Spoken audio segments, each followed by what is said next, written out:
What's going on, everybody? It is Monday, February 8th, 8 p.m. How we doing? How we feeling? Feeling all right? I feel like I gotta go overdrive again and again and again and again and again and again and again and again. I'm not done. I'm not where I want to be yet. So I gotta get there. Amaris, good to see you.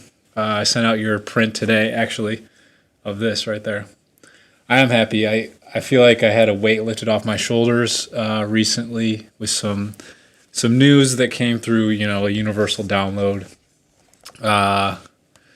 And yeah, feeling good about that. And then I also cleaned my entire apartment today, and I can't stress enough how important that is. So if your room's a mess, if your apartment's a mess, if your house is a mess, and you have stuff on the table or on the dresser or on the chairs, whatever it might be, go clean it up. Go clean it up. Do it.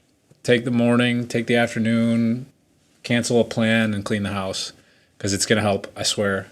It's my entire life has shifted. I feel entirely different. Entire life. I mean, not entire life. Like, I'm still the same person. I'm still in the same place. But you know what I mean. It feels amazing to actually have everything cleaned up. So that being said, today what I'm going to do is I'm going to be painting a little bit. I actually have to send out a print that I just made, and I'm just going to package that up, show you guys kind of how I do that, and then go back to painting. And yeah, because I just keep wanting to paint with these colors. I guess I'm trying to discern. I got to stop asking the question why. Something I learned this week is stop asking why so much. If you ask why, you'll get an answer, and sometimes you don't want to know the answer. So stop asking why, unless you absolutely have to know the answer. So I don't know why I'm painting with these colors so much, but I really do love it. I really do love how they turn out. So I'm going to keep doing that. Man, it's really laggy, huh? Okay, all good. Yeah. Good to see everyone in the chat. Again, it's been a while. Jordan, thank you. Appreciate that. Ekim, what's up? Yeah, move the furniture around. Rearrange. Actually, this whole table's been shifted. Used to point the other direction. Yeah. Yeah, go do that overdue laundry. I did a lot of laundry today. I did 3 loads of laundry today because it's just been piling up, and I've only been washing the essentials. So yeah. Basically, so what I'm going to do right now is I'm going to send out this print, or I'm going to package up this print that I just had made up, and then I'm just going to start painting because I got to do that. So this is the thing on top, this right here, is a painting I made yesterday, and I absolutely love it. I can't get enough of it. Just love looking at it. That's how it goes. And yeah, I just made it. Let me turn down the brightness a bit. Oops. And it's just nice. It feels good. That's about it. But the print, you might have seen it before. It is, in fact, the little alien man. I don't know. He came from somewhere. I don't know exactly how he got here or why. But one thing that I think is pretty funny is, if you've been following me on Instagram, you've probably seen me do some of these smiley faces. And I think that's amazing. I mean, Alien Man, I want to go find the live where I made it, because I actually made the smiley faces and the alien in the same live. But how cool is this? That the alien man, if you actually look at his face, he's got this big eyeball and this one little mouth thing. He must be a smiley face. He must be a smiley face, and then when he turns sideways, that's what his body looks like, right? Is that just me? I think that's what happened here. So it's pretty funny. It worked out. It looks really good. But yeah, he's super groovy. This is a print. So this is a smaller print I made. This is 5x7. The actual size of the piece is 4x5, which is right here. So I enlarged it by a little bit and then put it on this nice white mat to give it a little dimension. So if you do in fact, oh excuse me, if you do in fact want to buy any of my pieces as a print, we can totally set that up. We can totally make it happen. It's a little bit easier for me to make a print and send you the print than the original because I'm still planning on doing a gallery with all of them. So in order to send this one out, of course, it's going in my favorite yellow envelope. But in order to protect a print, you have to put it in something that's a little stiffer. So what I'm using here is a recycled Amazon piece of cardboard. Came from a box. And I have to write something on here. I think I'm just going to write alien. But yeah, let's do that.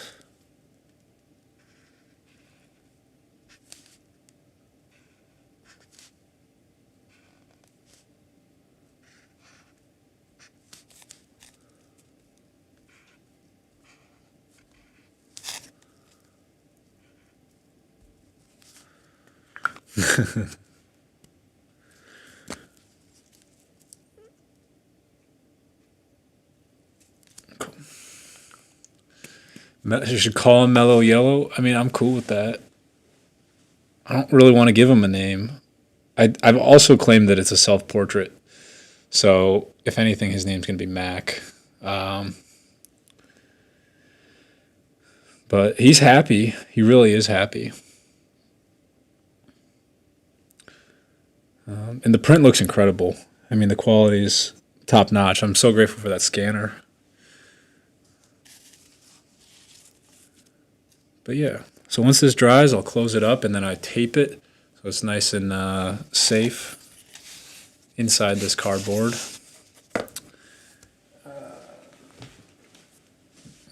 And in the meantime, let's get the stamps going. Let's see. Yeah, we'll go like this.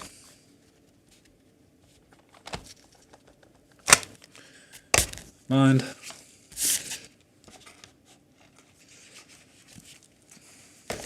The smiling Trev. What's up, Morgan? How you doing? My art has been more colorful since I moved out of LA. You know, that's interesting because if anything, I've moved from a warm place to a cold place, right? Like if we're just going strict physical environment. And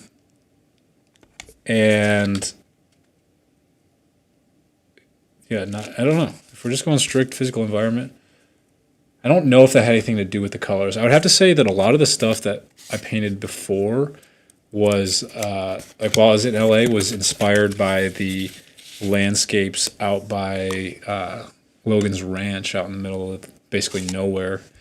So that, if anything, those colors were kind of inspired by that landscape. Here in Cleveland, one of the things I'm finding is that I'm more like I grew up here, so I think part of me is reconnecting to my childhood, perhaps, if I'm like super deep psychoanalyzing myself. Yeah, if I look at it from that perspective, perhaps I'm feeling closer to my childhood, so I'm drawing on colors that were part of my childhood or something that we start using when we're at the beginning of learning about colors. I know that when I made my first ever painting, the colors I used were red, black, and blue. Excuse me, red. What am I'm thinking about the black tape as I'm putting it on. Red, blue, and yellow. Yeah. So that's good. That's good. I should probably include a note, which I'll do. This one's going to Canada. Got a lot of... Uh-oh. Uh-oh. I just got my first... I'm going to show you.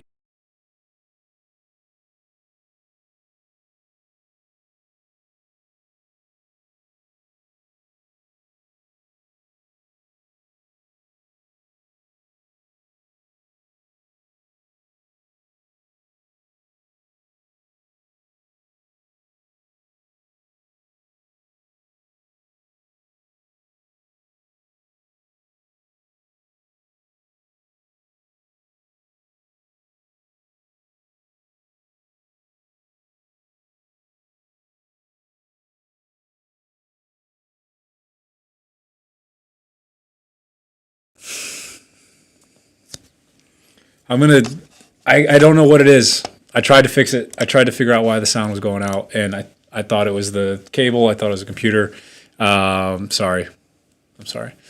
So yeah, I don't know if you heard or if you saw, but this is a new wood carved CNC picture frame or painting frame, and we're gonna make it really, really epic. So sorry about that. Sorry about the audio. I'm still figuring out what the heck's going on.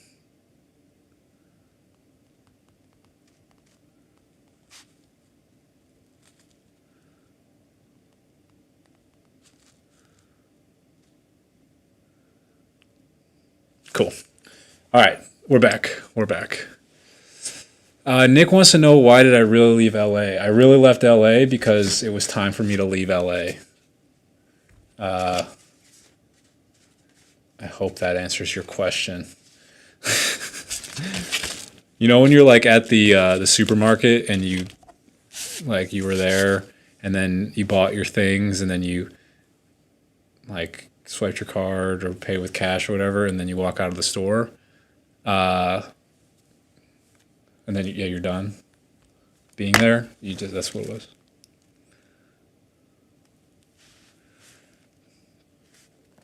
Cool. So yeah, we're working on some awesome wood carving stuff, and hopefully that turns out to be really epic.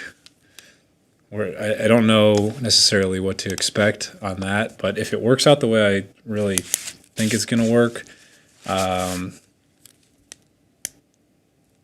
we're pretty much like reinventing the photo and painting framing industry. So, yeah. A little smaller.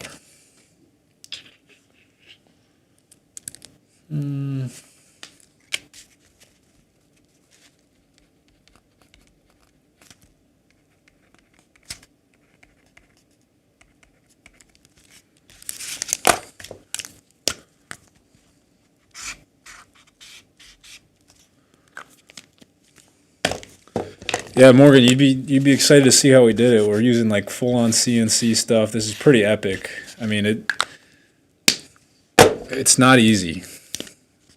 There's a lot of chiseling apparently that has to be done now, which I didn't think was going to be the case, but apparently it is the case. So my friend Max, who's probably one of the most talented artists, painter, he's definitely the most like talented figurative painters I've ever seen or known. So he's on the job and he's figuring it out. He's really, really good at this stuff. So we're getting it. It's on the way.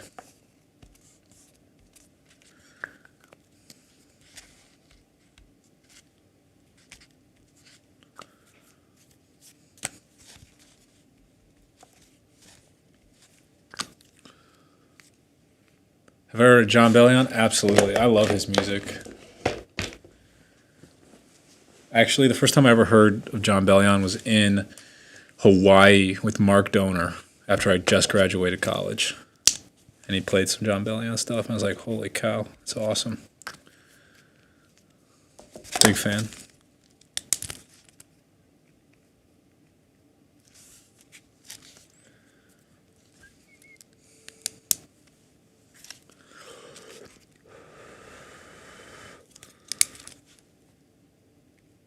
Oh, come on. I really need one of these. I need this marker, but in black.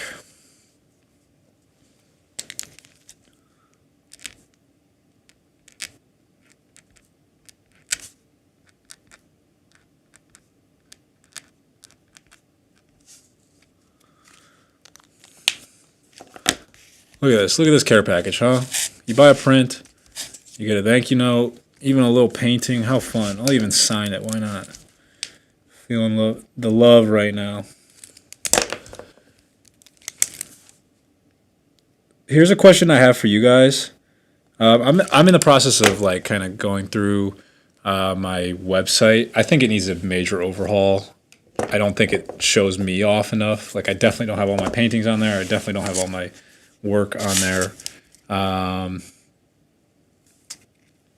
gotta, yeah, I gotta upgrade it. Do you guys have any suggestions on that? I use Squarespace. I mean, if you haven't set up a website like this before, you might not know anything about it, so it's a tough question to answer.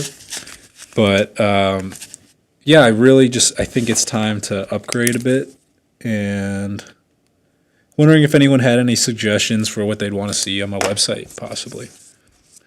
Elvis, do you want to buy the Mind stamp? You want to buy the stamp itself, or do you want me to stamp something and send that to you?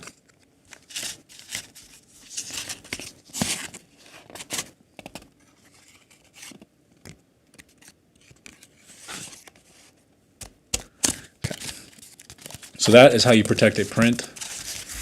Doesn't need too much. It just has to stay rigid so that it... Ooh. I gotta actually do something a little bit more. No, Elvis, you cannot buy the stamp itself. I'm sorry. So that fits perfectly in there. I do have to include more like rigid stuff because that's not enough.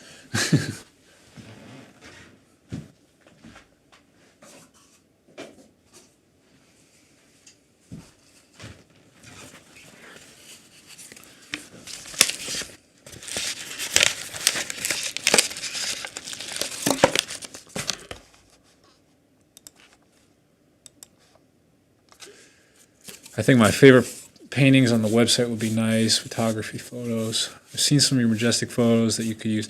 Yeah, see, the hardest part for me about my artwork is showing it off. I love it so much. I want people to see it, of course, but when it comes time for presentation, I'm like, man, I already did it. I already did the work. I don't want to do anything more. But that's, of course, where you go from a boy to a man. So I think basically I just have to step stuff up. Of course, I do have my app, my Maclin app, which you can download on the App Store or the Google Play Store if you really wanted to. It would really help me out. Join the members club. I'm gonna start doing more stuff there. I think a Zoom calls in the works. I gotta set that up because I haven't yet. It'd be nice to meet everyone that keeps coming to these things, these lives. So there you go. This is a print. It's in a nice package. Looks good. I could probably print out the shipping label right now. Why not? Fionn, I'm good. Good day. I woke up. I actually slept in today. Today was a unique day. I slept in. I moved really, really slow, and I cleaned my apartment, which has really, I mean, I got to be honest with everyone here. I've been living in a bit of a cluttered mess, just being honest. And it's been, what's the word? It's too much. I don't know. Couldn't be purchased from phone. What the heck?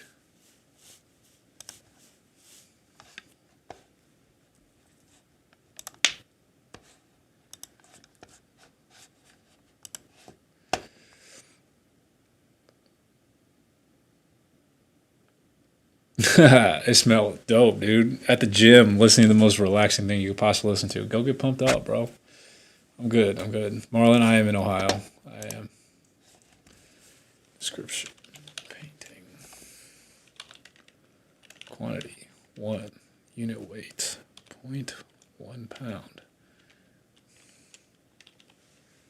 Ooh.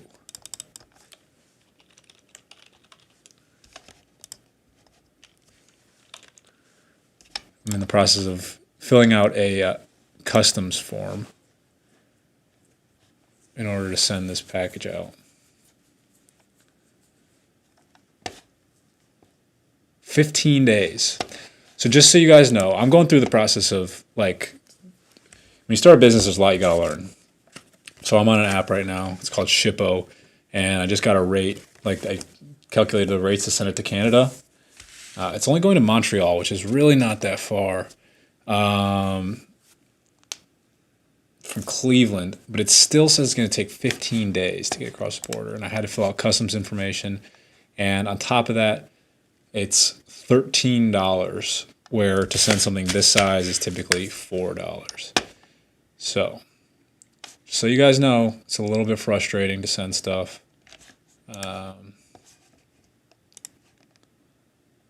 Sometimes. Value missing from phone. What the heck?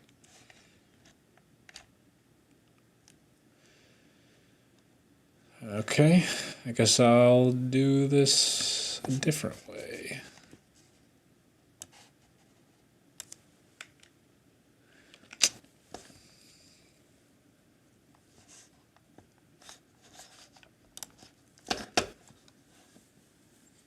Definitely co-create. I mean, that's what I'm trying to do here. Sorry for me putting it on myself, I guess. I'm literally just like trying to figure out how to ship this out. So basically what I'm going to do is I'm going to run it through my Shopify thing, because Shopify has a better way of doing stuff. How did it feel when I was on Impulsive knowing that millions of people are watching? Well, honestly, you kind of just disconnect from that until you read the comments, because it's really only like 3 people on the stage and then 4 people behind the cameras. Sometimes there's an audience, but it's just all friends, so it was never anything like overwhelming. Just imagine talking to your friends, basically. Being on stage, like stage, big stage, might be a little bit different, but that wasn't too bad. Elvis thinks my stuff would be good on a beer label. What do you guys think? I think it would be good on a beer label.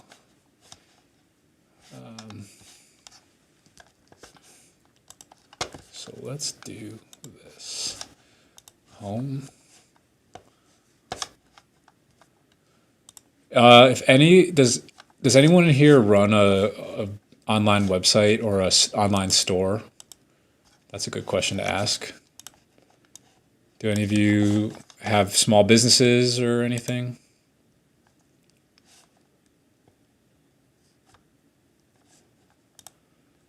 IPA vibes. Ooh, whiskey does sound pretty good right now.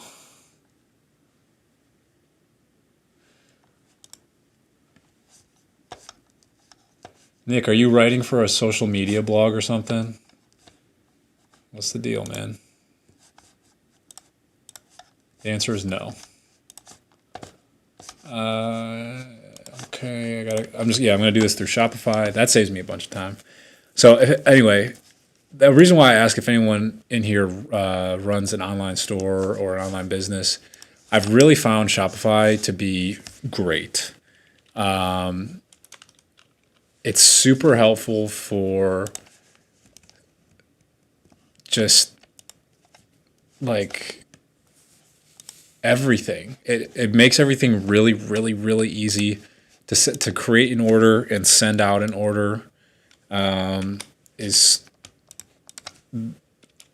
takes me no time at all, and a lot of times what I do is I just let the Shopify stuff, like when I have to ship stuff to Canada, I have to do customs forms, I have to do all this stuff. So what I do is I just I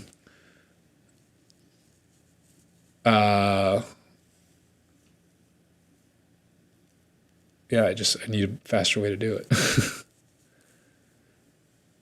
So I do that. No, Nick. Yeah, no, man. All good. All good. And I understand your curiosity. I'm sure a lot of people are.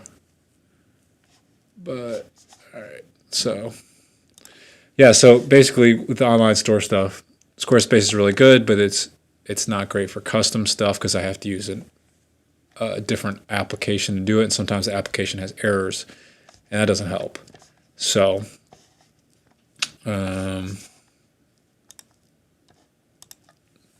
just doing what I can. I do it a different way. Does anyone use Clubhouse? Has anyone in here started using Clubhouse at all? I think that's a really good way to connect. I want to start doing more on there as well.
Clubhouse is incredible. So basically, the reason why I like Clubhouse so much is because it is such a quick way for people to log on, be a part of community, and network and share information. I mean, it's like a party every single time you go on Clubhouse, but slightly more organized, of course. So it's just so powerful. It's so powerful.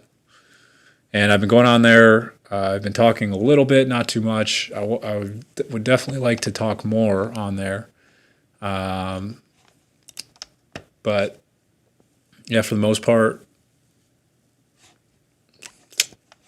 dang. See, now Shopify is saying it's $20 to send this international, and that sucks. Oh, that's because I had the wrong thing. Never mind. There we go. All right. Business. This is what it looks like. What computer do I have? I have a MacBook Pro 13-inch, and then I'm using a 27-inch Mac from, like, it's 2013. My friend just gave it to me literally a month ago. And it's been incredible. It's just like the work computer. It doesn't do it like too much crazy stuff, you know. It's not. I can't do a whole bunch of intense video editing on it, unfortunately. But it works really well for just sending out packages. All right, so now I did all my work stuff. Yeah, of course I have a Mac. Faye, you just got one? Awesome. Faye, you must be, I guess I don't need to expose you. Got it. Did you just order it and did you just get the message today? Oh, nice. All right. Ooh. Person who's certainly Irish, can you please pronounce your first name, or can you, that's such a, I don't even know how I'd try to pronounce that. But the Shopify stuff, yeah. So, I mean, basically I'm just using Shopify to send out a package that was more difficult to send out with Shippo. So Shippo is the other service, and Shippo is connected to my Squarespace, I should say. And it's fine. It works okay for some stuff, but honestly, it's been kind of lacking as far as like sending stuff international, and that is frustrating because I ship everything internationally. I have no problems there. I love to do it. It's just when the app messes up and I can't actually send the stuff I want to send, it gets a little frustrating. So, Fearcrow, awesome.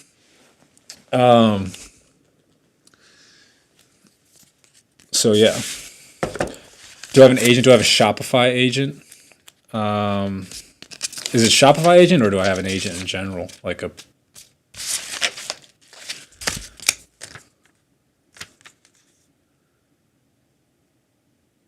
sometimes these just don't print great. I don't know why. I really don't know why. It's the international stuff. I gotta like increase the contrast or something. There we go.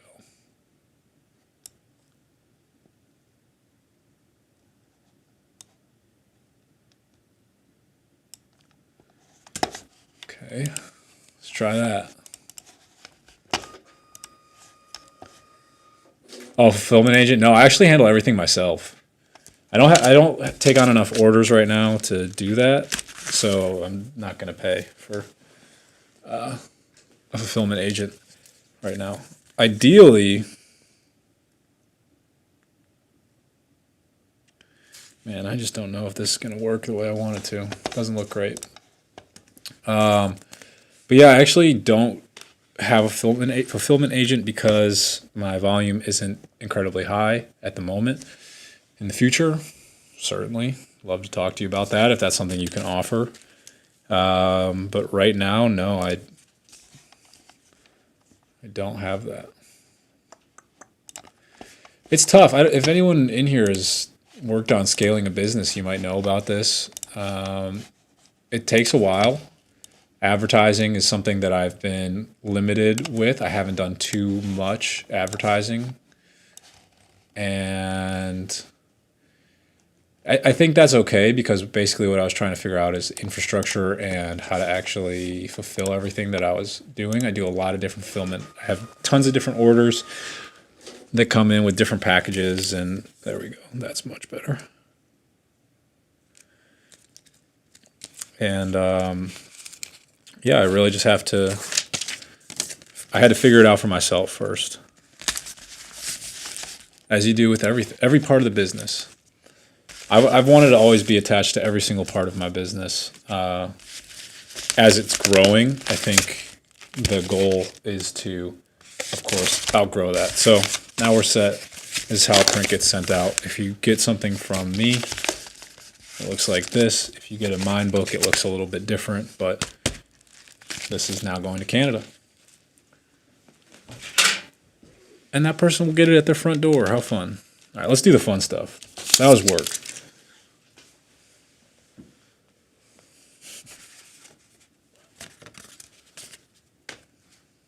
Sorry if that was boring for you guys. I know that's not what the title was. Maybe did I clickbait you? Did I clickbait you guys into watching me send out a package? I'm really sorry. But that's just that's what I had to do. I thought it'd be fun. I think it's part of the process. I think it's important to see that, so that if you are an artist and you ever want to send out a print, you kind of have an idea of what you're getting into. You definitely don't want to just send it in the mail, because that's when it gets crunched or bent. Yeah, Freya, awesome. That's so great. Freya, you're way out there, right? You're like not close to me, if I remember correctly.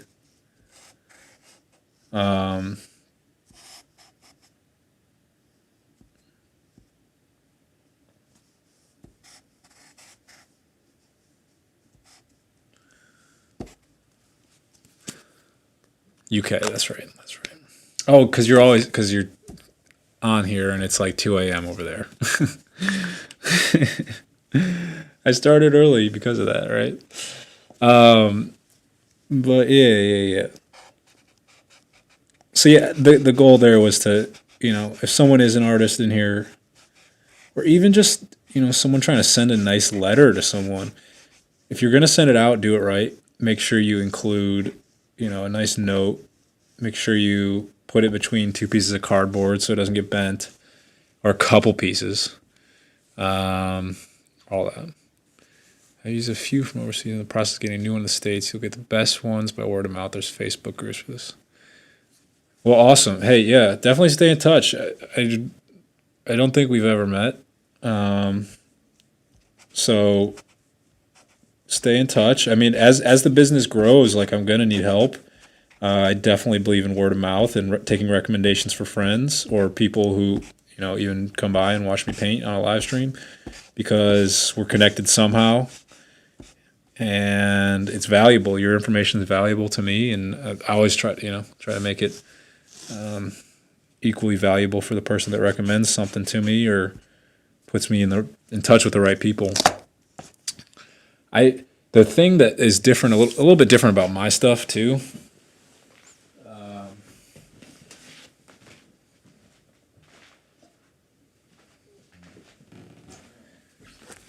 Since we haven't really met, the thing that's a little bit different about my stuff is that it's all handmade. All my notebooks, like, I made this.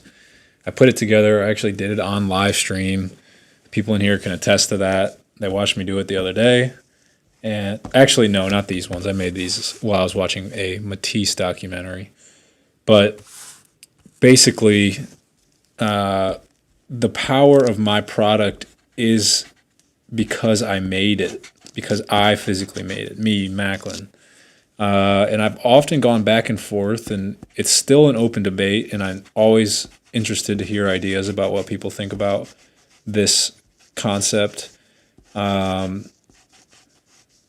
me physically making them, me, Maclin Bilski, making the Mind books.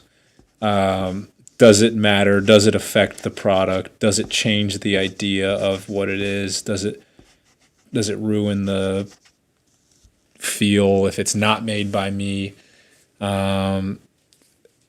Personally, I think it is meaningful that I make it, yes, but I don't think it's the end all be all if I don't,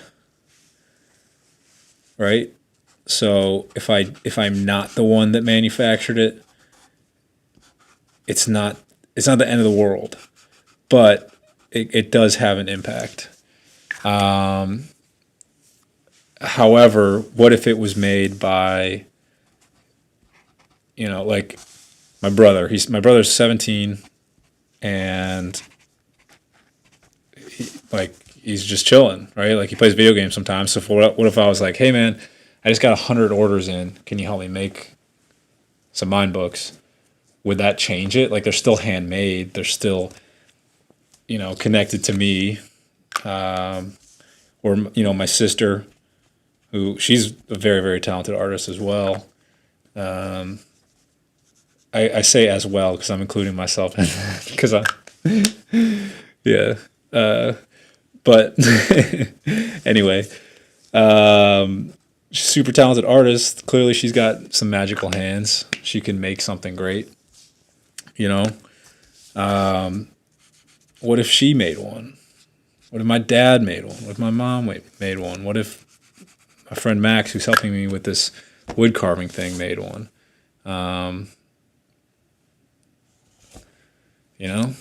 It's a topic I keep going back and forth on. I'm really trying to find the answer. It's slightly difficult because I think it's important that I make them, but I know that it's not scalable. It is impossible for me to get to the level of business that I want to do, which is like ideally, I really believe in this product. I hope you guys know this, but I really do believe in these. Basically, if you're new here or you don't know what it is, it's a pocket notebook. I handmade it. It's made with the best paper you could possibly have. It's really sturdy. It's pretty water resistant for the most part. And I carry it when I walk around and I write my thoughts down, or I get people's information on it, or I keep it next to my bed, or when I'm doing yoga and I have a thought, I put it in there. Because I think my thoughts are important and I like to keep them in a place that's not necessarily my phone. So yeah, I really love the product, and I think it can help a lot of people who are like me, who like to I think a lot. That's what I do, and I need a place to put my thoughts that's not distracting like my cell phone. So I want to get it to more people. I think it's time to get more marketing involved.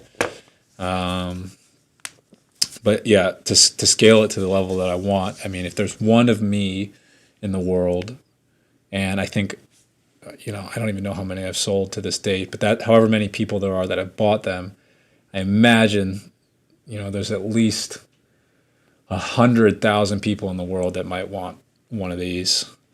At least one time they would want one. Of course, of that, there might be some reorders, but I couldn't possibly right now do 100,000 orders. It's great watching me make the orders on stream, but when I have lots of orders, I could possibly make it. Exactly. When a demand gets beyond my control, it'd be neat to form some sort of co-op. I could certify individuals to make mind books. I mean, absolutely. That's part of it, right? Like, I would have to certify people. I have such high standards for them. It's absurd. Yes, I am the chef with the ultimate recipe. I know exactly how to make them and how to make them right. And I'm hesitant to that. The other part is that I'm pretty hesitant on it because I worry that people won't be able to make them the exact same way I do. And that's not good. That's not good. One of the thoughts that I had was on my personal website, I could still offer a link to have me make them. Like I do right now, I offer painted cover mind books. So this size is actually the exact same cover as the mind book. So I do offer painted cover mind books. So it might be like a special order to have me make it in particular, Yeah, I think that's probably the best way to accomplish it without overwhelming myself. And like I would burn out. I couldn't possibly keep up with every single order. I'm thankful right now because I can, in fact, keep up with all my orders, no problem right now, which is good. I really like that. Yeah, but the quality is the most important. I mean, we're talking like I'm making sure the paper is cut perfectly. I'm making sure that these rings are at the right size so that when you open this, it opens easily. Yeah. Oh, Jeremy, you said you couldn't become a member of my app. Interesting. I wonder if that's credit card information. That's interesting. I'm intrigued to see why. I will definitely take that note down. Thank you for letting me know. Thank you for downloading as well. I'm not in the art space. I totally understand where you're coming from. There's more scalability than volume of the product. Handcrafted goods have their own value over factory made. Yeah, absolutely. They do have their own value, and I get that. Oh. No, Jeremy was probably right. Yeah. He probably did go to the site. It seems like he had that figured out. But what am I saying? Yeah, I mean, handcrafted goods are different, and they're special for their own reason, and I see that, which is why I want to maintain the handcrafted nature. Oh, shoot, that's annoying. The handcrafted nature of what I'm doing.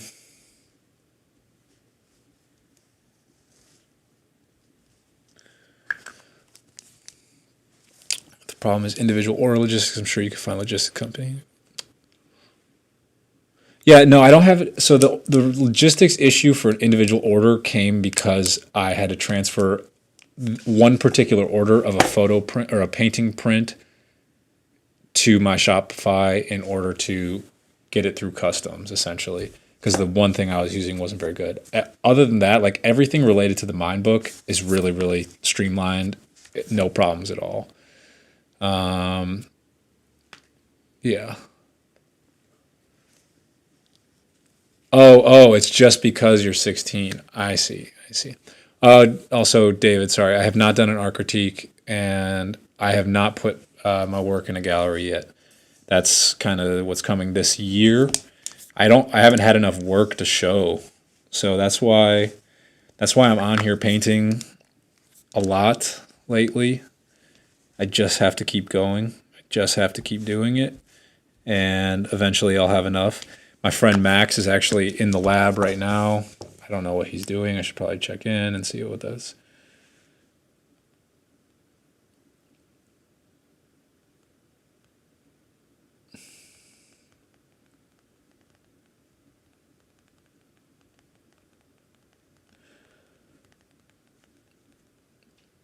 Yeah, so he's in the lab working on that, trying to get the framing all sorted out because we're trying to figure out how to frame these. But I'm looking to use a wood carving CNC to resolve a lot of the issues of modern framing. I think a beautiful part of our lives right now is that we can 3D print or 3D destruct, and both of them are kind of reshaping, pun intended, reshaping the way we look at materials and how things are built or designed. And right now, frames are built. Painting frames are built. They're constructed. But I see a really powerful way to do it with CNCs, which is a giant machine that goes like this, carves out the thing. And if we can figure out how to do it the way I have it in my mind, it will basically, once again, reshape the way a lot of this stuff is done.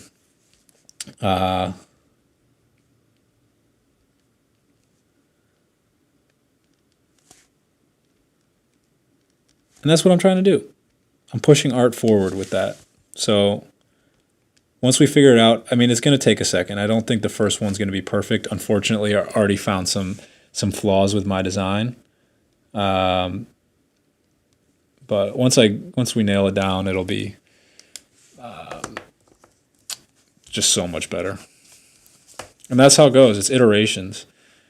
One thing I hope people can learn from, my work or when I'm doing stuff here, or with the Mind book and kind of following along with the progress there.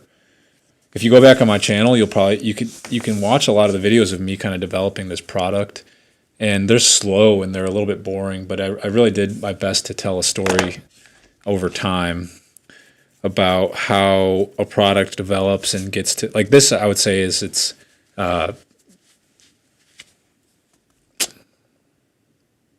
version 1. I'll give it version 1, like perfected. There are, of course, updates I'd like to make, but it involves new technology to punch the holes and a different type of ring and a different stamp structure, which is just slightly difficult. So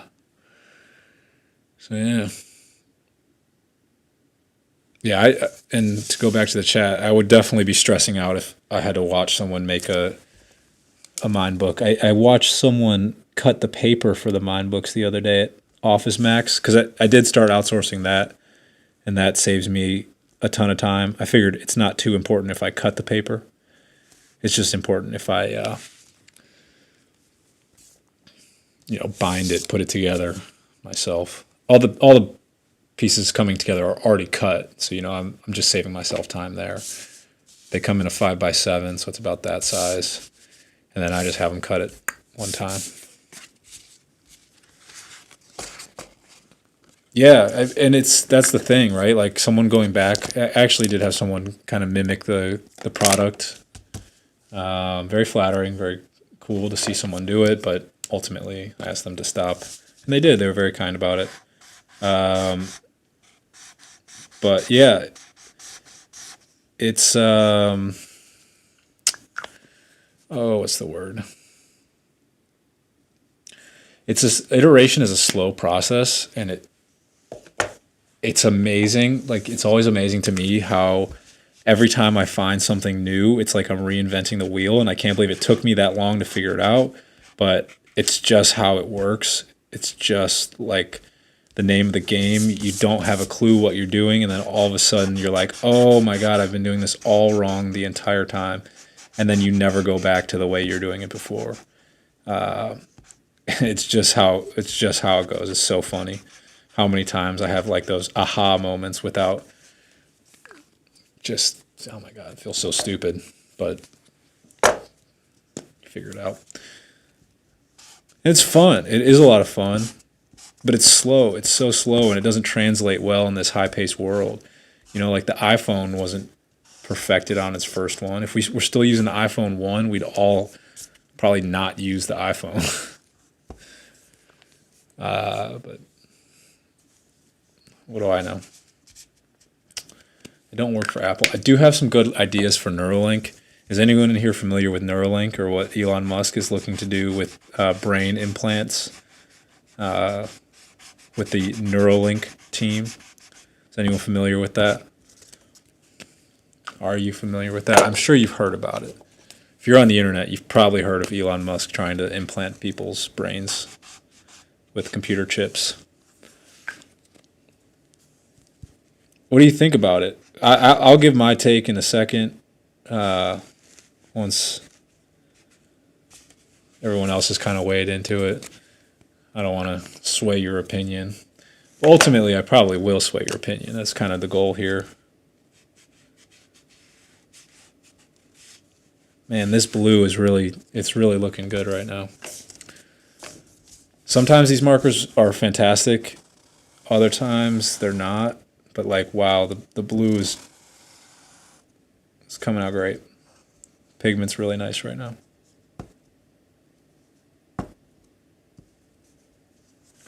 Exclamation points.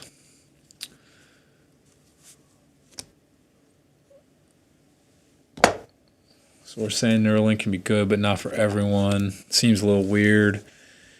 So yeah, I mean, it's definitely a bit strange. Too many evil people in the world that you can't trust. Yeah, I mean, that's a problem. So it is a bit strange right now to kind of consider it. The aim of the Neuralink team right now, as they've described it, is to fix people that have brain issues, whether or paralysis, so body function issues or brain function issues, and yeah, medical purposes are, that's like the big thing right now. Can they resolve medical issues that people are facing related to neurology? And I really do hope they figure that out. I think it's something that, right now it might be a bit scary to consider what it means to have a computer chip implanted into your brain. I mean, I know that's like, even just that sentence is so bizarre. But I think it's really, really powerful. I think it will help so many people.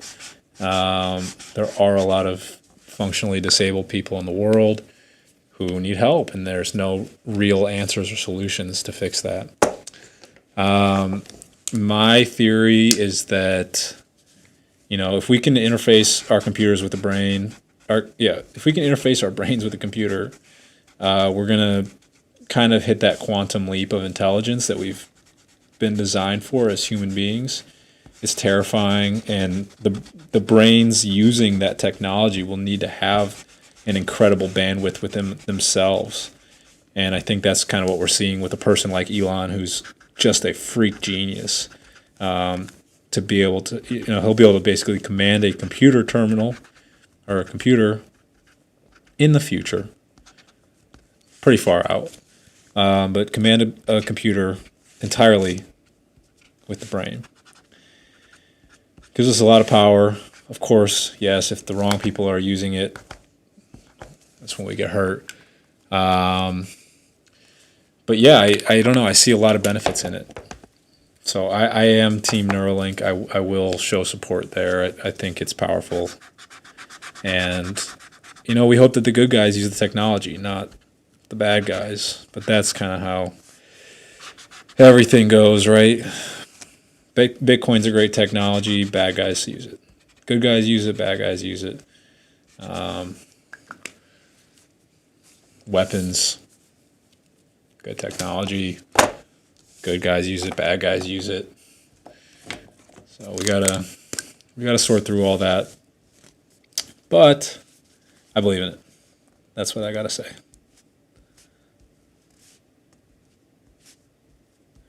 Now my idea, I know I said I have a good idea for it.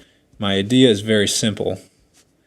Because I do believe in it, I will probably be an advocate for it. But I think if they want to get user adoption, they should use the robot that they have, that is a needle-wielding robot, to give people tattoos and show that the machine is stable and can react with the human and can be extremely precise.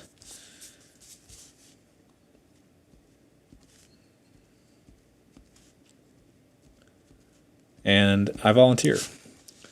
I'll do it. I'll get a Neuralink tattoo. Not a tattoo of Neuralink, like not like the logo, but like a tattoo by the machine. I'd totally do it, because I know what's capable through modern science. Know what's capable, know what's possible, or know what they're capable of. And yeah, I think, you always have to have a demonstration that shows that the technology is viable and not going to harm someone. Because that's the biggest thing, right? We're concerned about hurting people. But we don't have to be digging into their brains to show the power of the technology. Okay, all right, this is a great question right here. Once you voluntarily become part cyborg, wouldn't you risk the possibility of losing part of your humanity? Well, I have some very unfortunate news for you. If you use a cell phone, You're already part cyborg. You have a symbiosis with this device that allows you to function at a high level or a different level, or outsource part of your human capacity, whether that's communication, memory, productivity, you name it. You're already a cyborg because you use a cell phone. And that's the harsh reality. It's very true. There's nothing you can do to escape it except put your cell phone down. So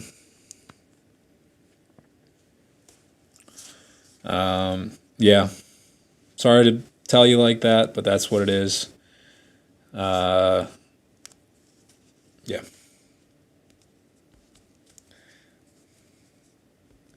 So yeah, you're a cyborg. You're already a cyborg. Don't get mad about it. It's just how it is.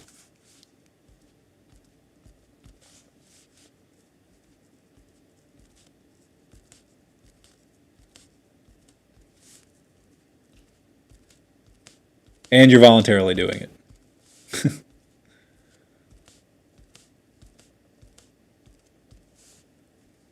These look like little elephants. It's pretty crazy.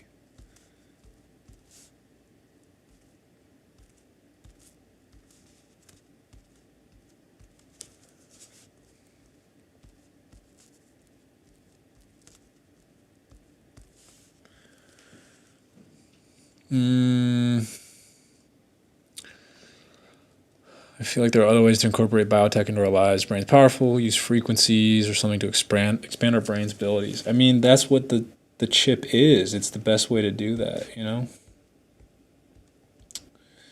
So, I don't know. I'm for it. We're already going in that direction.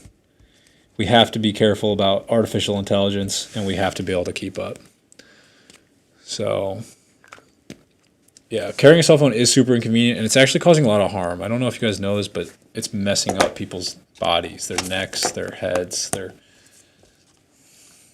just everything.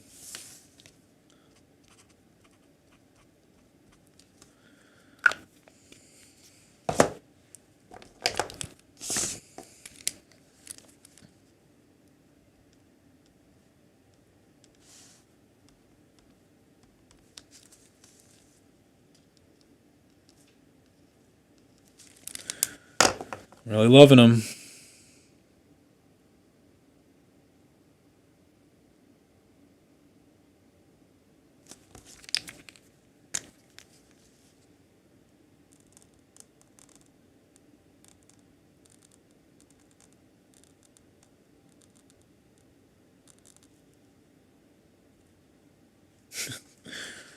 That hand is not really a hand.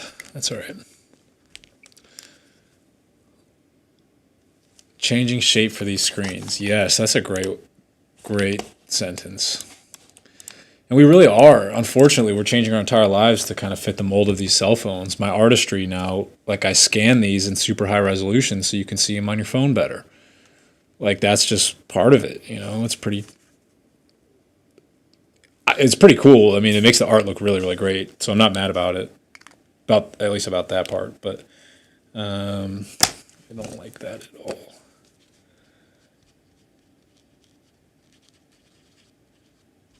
And it's gone.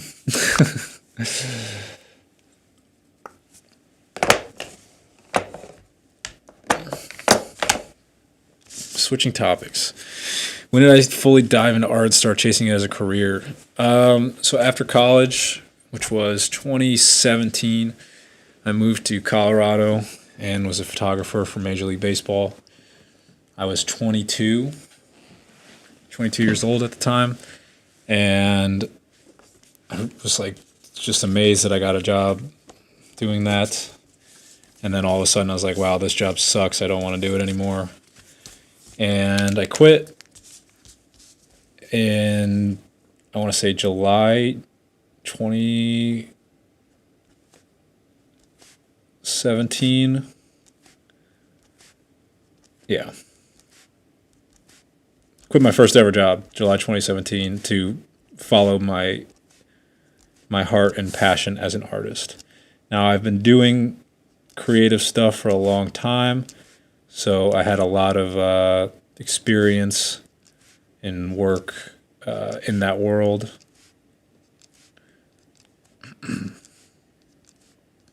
So, yeah, I don't know.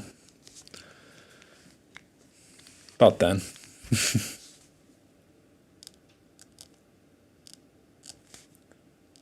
It's never that straightforward, though. You know, like I want to be a quote unquote be an artist, but it didn't just like happen overnight. Like if anything, I'm still not entirely there. I want my work as a painter to put me in a position to always be doing painting stuff. And frankly, I'm not there yet, you know. So I'm still an artist, but I have other things that I have to do in order to maintain, stay afloat.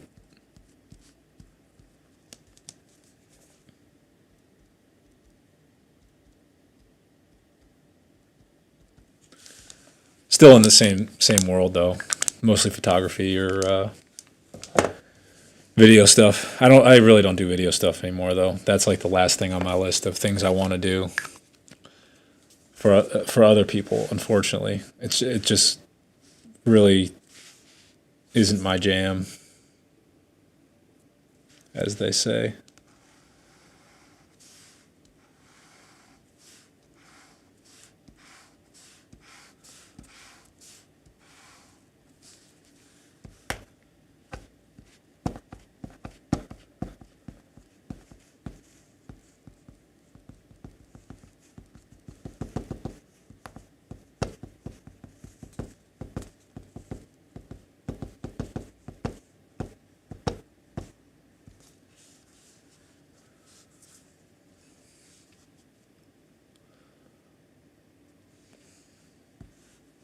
Whoa. This is coming out fast.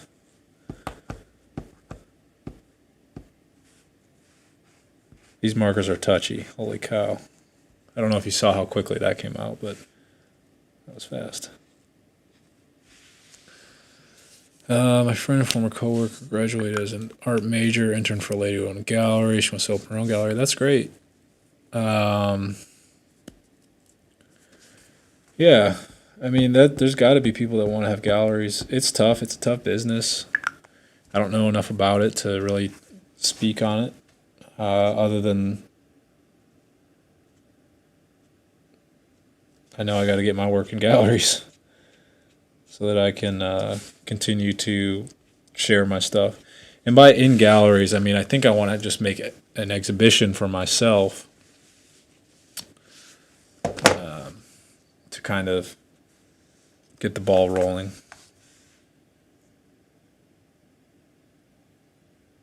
That's what I'll do there.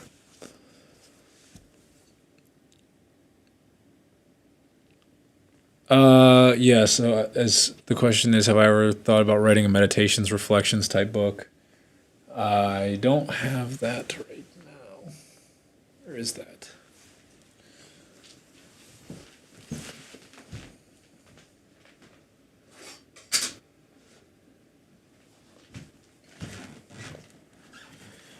So if you're interested in watching a very long video, well, you don't have to watch the whole thing.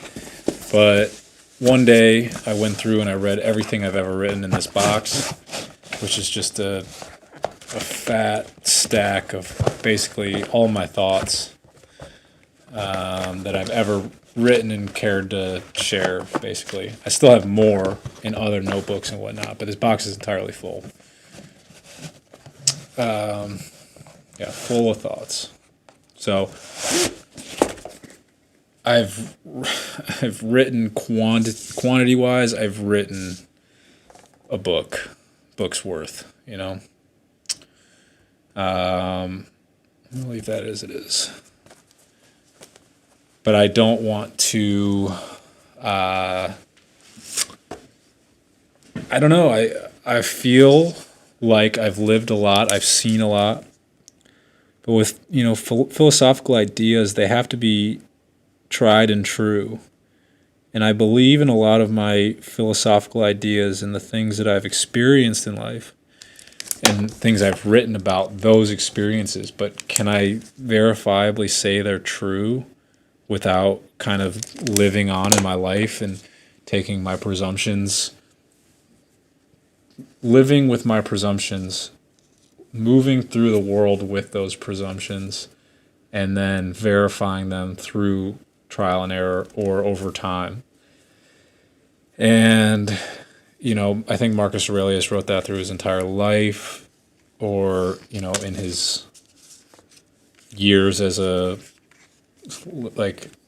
literal ruler of Rome. I mean, that's kind of a big title.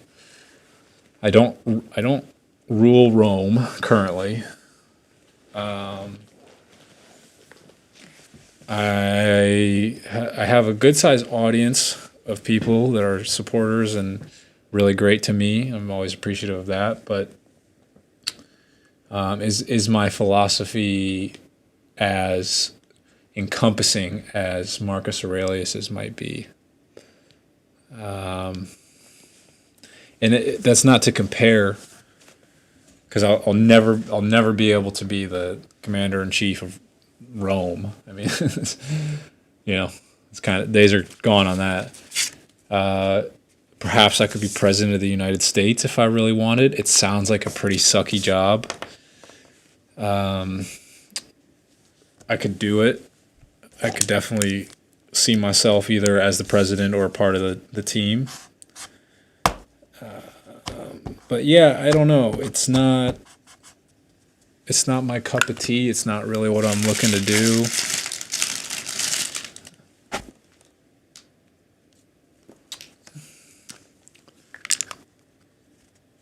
Bottom painting on its side looks like skyscrapers. I can see that. Yeah, I mean, most of my artwork has come from philosophical ideas.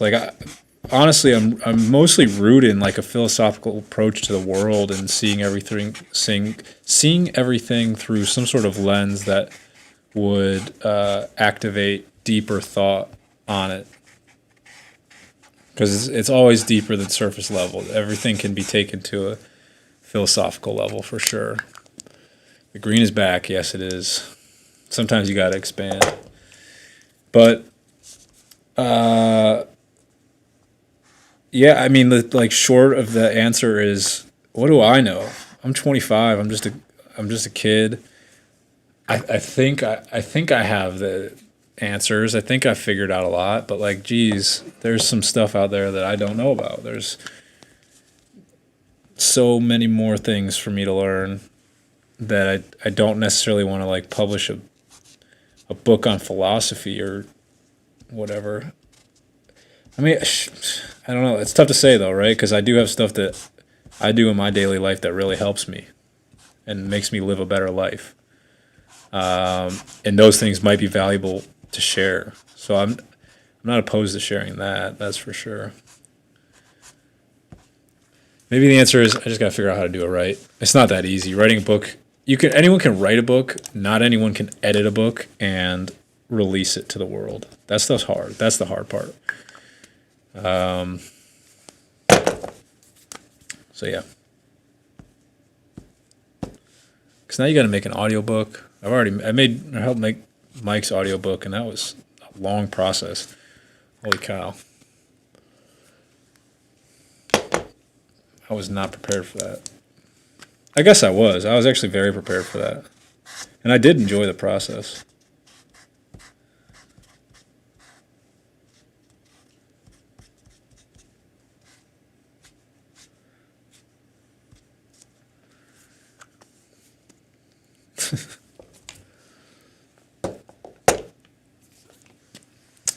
I feel like my philosophical thoughts translate into life advice more than poetic. Yeah, I can't offer life advice to everyone because I don't know their lives. I'm always cautious to offer something because my life's so different, My life's so different than yours. My upbringing's different than yours. I saw so many different things. can't apply to everyone. Something that applies to me here in the U.S. might not apply to someone in Brazil. I'm looking at the colors here, so might not work for them. And it's just dangerous, to because then maybe someone someone takes my thoughts as dogma and that it's the only answer, and then they go on and live, and then I the issue that we face as content creators is that we don't ever want to share anything that's going to hurt someone. We always want to help. We always want to help people. I'm bundling myself with other content creators because we're always trying to help. But inadvertently, we might do something that actually harms someone, which is never what we want. It's never what I want, for sure. So I just have to be really careful, with what I say and how I say it. And I believe in what I say when I speak. I feel very comfortable speaking because I really am true to my word. And that's not a problem. It's just when things get taken out of context or taken too far, or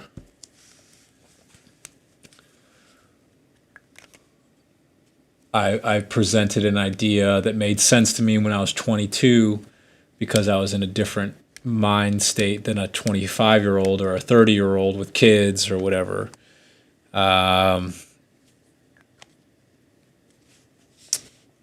It's never just that easy. Sharing wisdom, it has to be to round out the thought. Sharing wisdom, you have to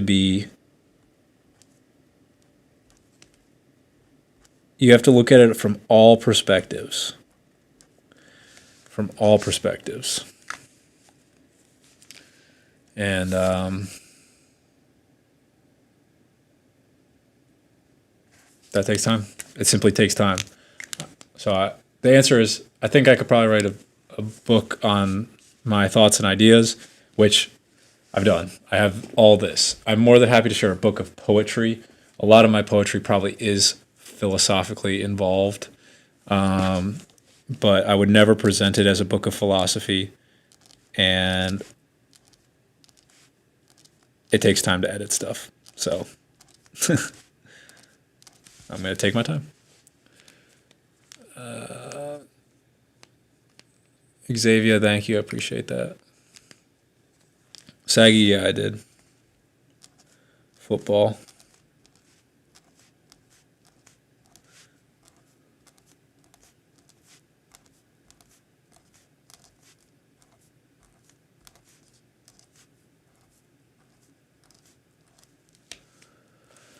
You want to hear the poetry? Just go watch the video. Go watch it's a 6-hour video. It's called Reading My Mind. And you could just skip around. At any moment, basically, there's me reading my poetry. It's kind of an audiobook. It's super interesting. To anyone that likes poetry, it's basically all my poetry. There's still definitely a bunch of stuff that I haven't shared. It's just written in other notebooks that I didn't get to that day. But yeah, I got a lot. I have a lot of writing. I've been like obsessively writing my thoughts for a really, really long time. Like such a long time. Let me think about that. When did I start? I think I started like I definitely didn't do much poetry in high school because I didn't like English class. My teachers always had a way of like ruining the fun stuff. College, freshman year, I probably started writing stuff down. I was more into like rapping, so being a rapper. So in some way, I guess I was obsessively writing then.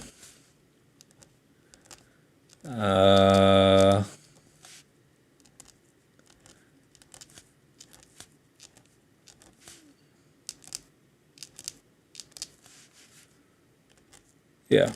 freshman year of college. Have I considered myself a performance artist? Yes, 1000%, Morgan. I am a performance artist. That's, believe it or not, what I'm doing right here is actually performance art. It is me performing art. The big paintings I've done and live streamed, that's performance art.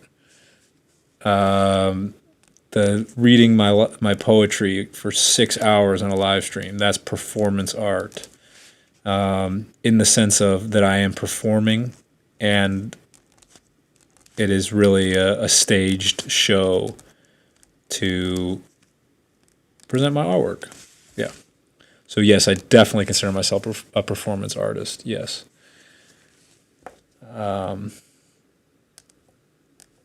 But would I ever paint during my own gallery show? Yes. That's kind of the plan for my first gallery. I have a couple ideas for my first gallery. One of them is involving some more mind-related art pieces. The other one, which I think the other stuff is like this art, which I love so much, but displaying it is going to be different. And I don't know if the first gallery I want to do is this like mind-involving, imagination-based one, or if it should just be a presentation of the artwork I've been doing. So it's actually it's a big question I have for myself. Now,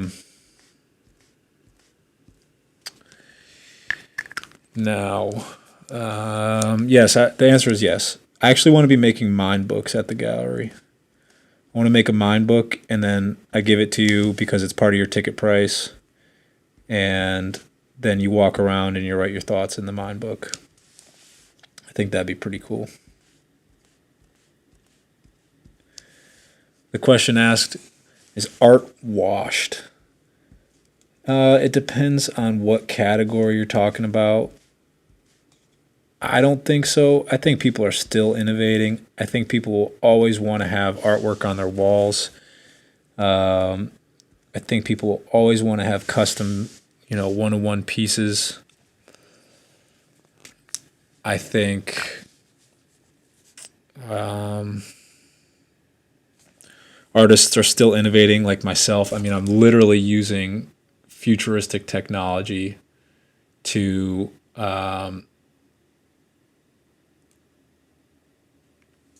make frames. I just got another picture of it. So, I'm innovating on the concept of what art even is and how it's displayed and presented. I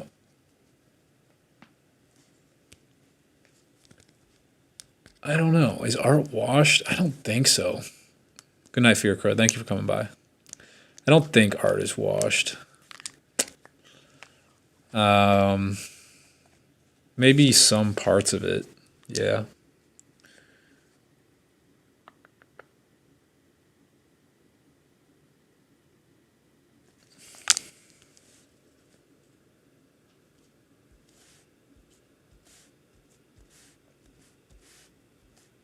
You just gotta be careful.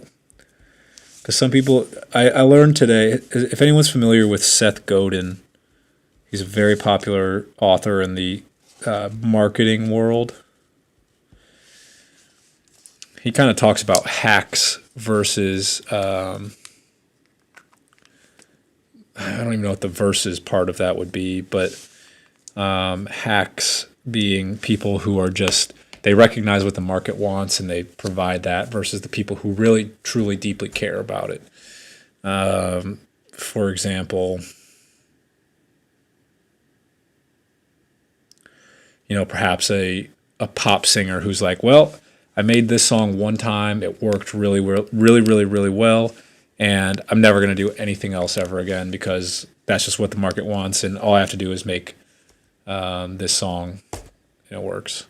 And you have to be careful with that because like that description right there might put like a Lil Jon type person in that category. But Lil Jon's been working hard, and that dude makes some great music. So I never want to discredit anyone for their hard work.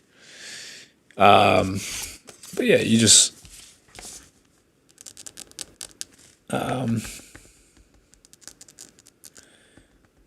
you gotta. I'm always trying to find the realism in everything.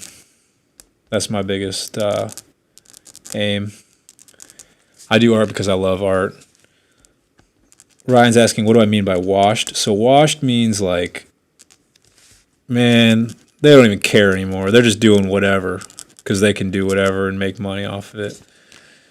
Like, are people done with art? Are people sick of art? And I don't think so. I always think there's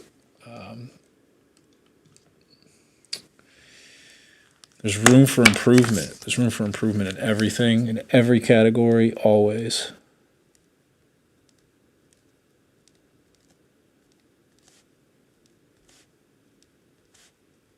Our cell phones washed? No, they're still getting better. Our cars washed? No, they're still getting better.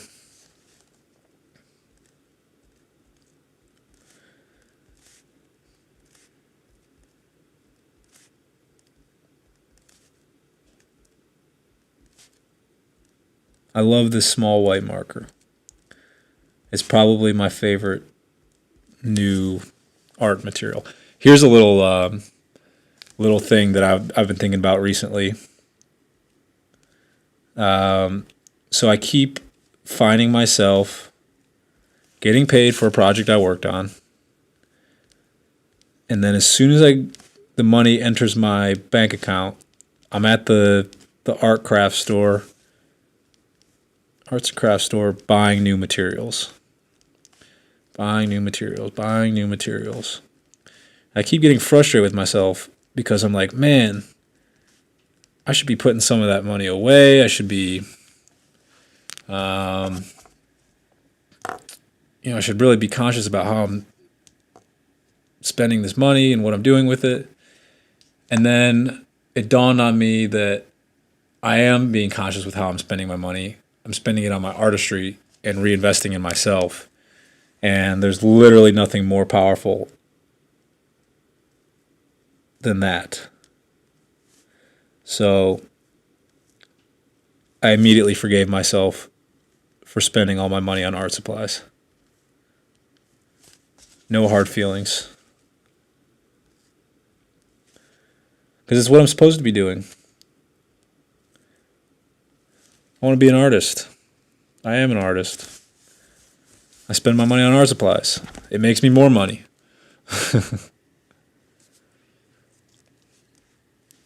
Do I ever wish I stopped adding to a piece earlier because it was better, simpler? Oh, dang. Well, there's a happy accident, huh? Yeah, sometimes. Are you asking me or trying to tell me that I did too much on this one, or are you just asking for yourself? Because this one's pretty heavy. I mean, I just wanted to keep adding layers. I don't know. Every piece I make right now is kind of a test just to see what things end up looking like. And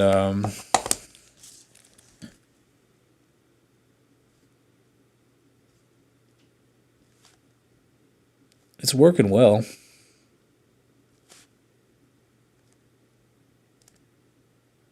I haven't done a painting with just green, yellow, and blue in a while.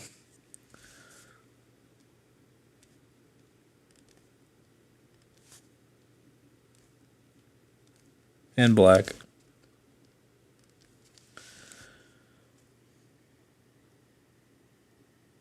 But no, this one feels good.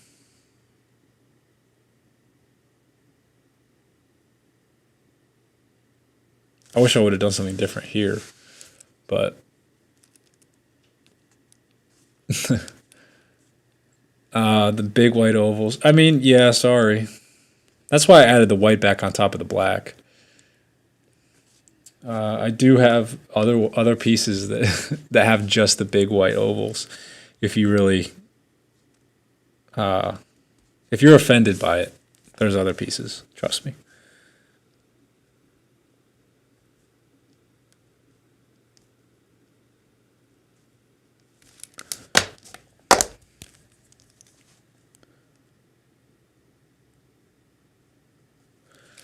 Do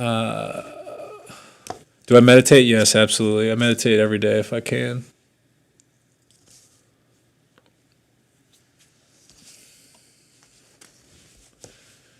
What do I think about graffiti? Well, this is such a great topic. I'm so glad you asked this question because I wasn't going to bring it up. I actually just did my first ever graffiti the other day. I did it. I put paint on a wall. That's not my wall.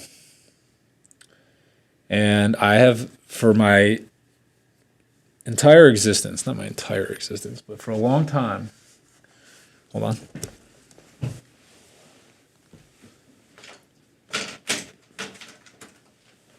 For a long time, I felt pretty guilty about that, about painting on someone's wall that isn't mine. And didn't really know why. I don't really have a total answer for that. But ultimately, after doing it, I've kind of decided that it feels really cool because I was thoughtful about where I placed it. And it's not obstructive. It's not ruining anything. It added value, as far as I'm concerned, to. I mean, that's what all graffiti artists think, right? But basically, I think graffiti is really cool. I think it has a place. I don't think just tagging, your name or your gang or whatever, like on a nice wall is worth it. I think that's just rude and destructive.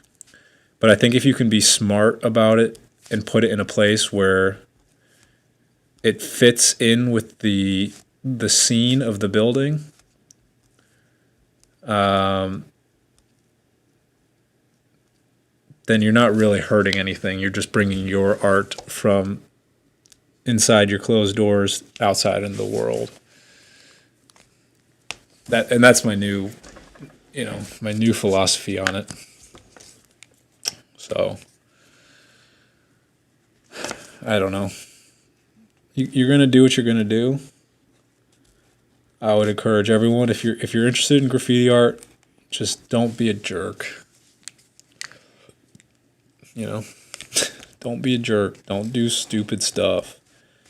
Because people like good art. Really, they do. People like good art. And you can put good art in public places and not have it be a nuisance. Or you could put bad art in a public place and people then dislike it because it's a nuisance, So, yeah. My opinion on digital art is that it's super powerful, very valuable to someone that might need it for something. I personally don't do any because I really don't know how. So, yeah. But I mean, like, what about videos? I guess videos are digital art.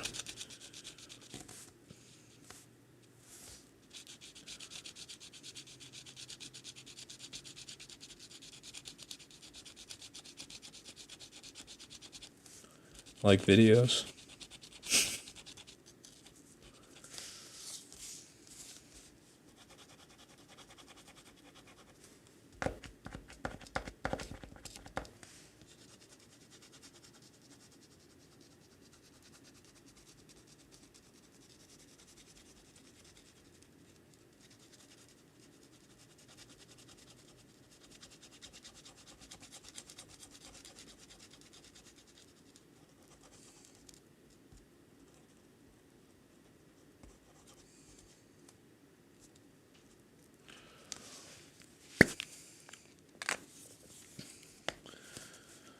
The world might need graffiti,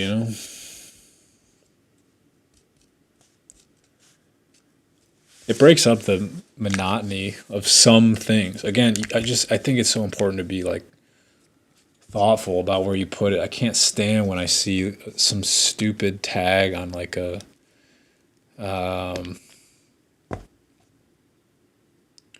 like a nice public building. It's like, oh my God, why'd you do that? There's other ways to have your voice heard. I love this one a lot. I really love that one. Shepherd Ferry, yeah. If you guys ever seen Exit Through the Gift Shop, that's a great documentary. Definitely recommend Exit Through the Gift Shop.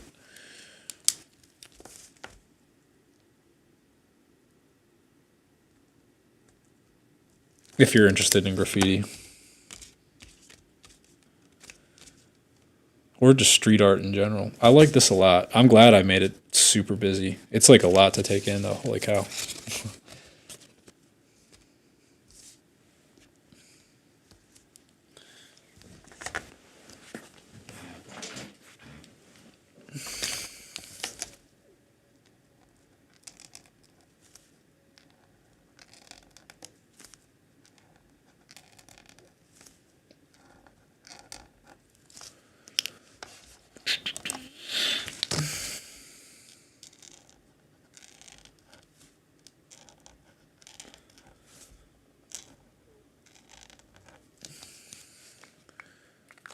All right, we're getting places. We're getting places. I hope everyone's having fun. I'm having a lot of fun. If you're not painting right now, what are you doing? Come on. Come on. If you're not drawing right now, what are you doing? Come on. Go get your stuff and start doing it. I'm doing it.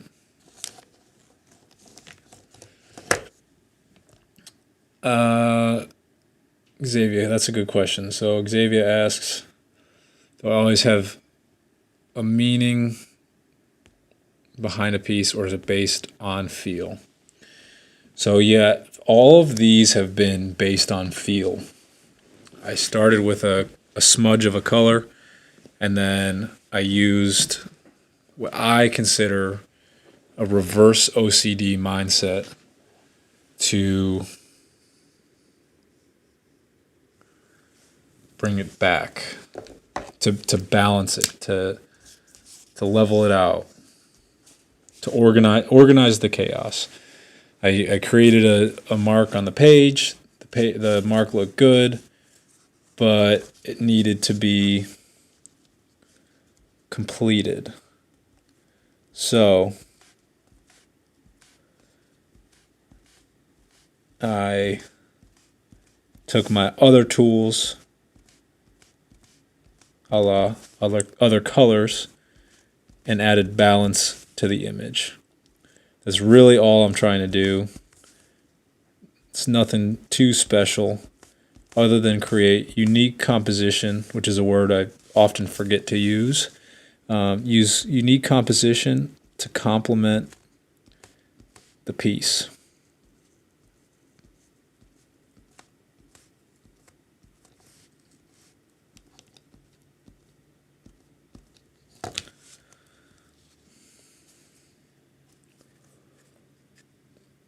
Yeah, it really is reverse OCD. I mean,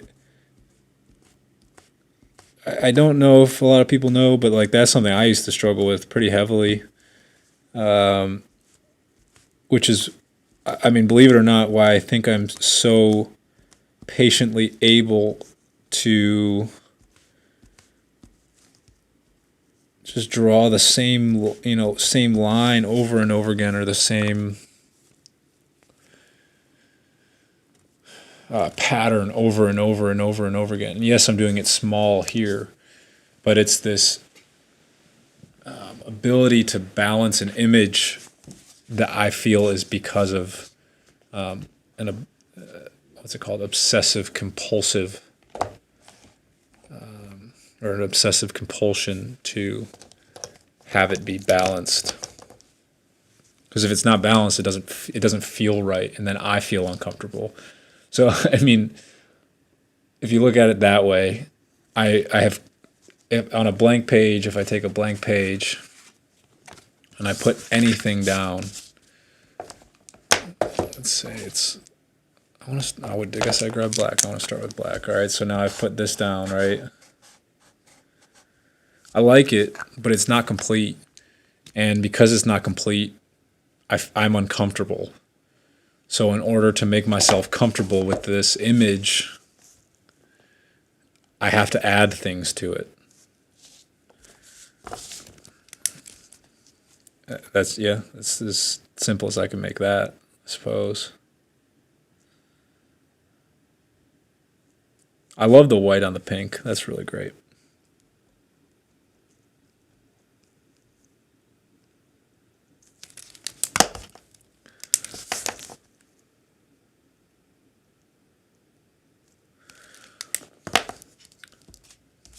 So here's what I got so far. We're an hour and 39 minutes in. We got 35 likes. I'm cool with that. Hey, if you're in here and you haven't liked the video, could you please leave a like? That it really helps me out. I really appreciate it.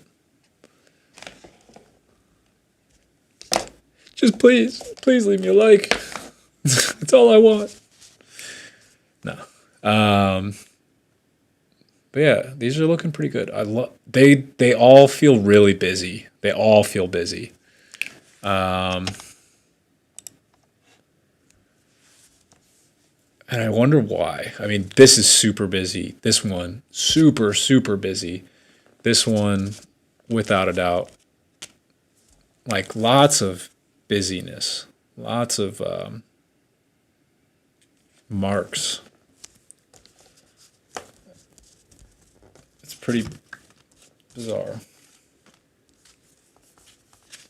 I like them all, but they certainly won't be next to each other in the gallery because that's how you drive people crazy.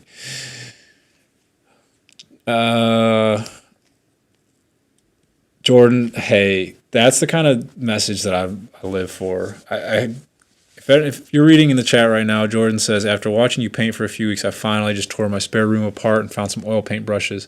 I'm painting it for the first time in 11 years. Like that's,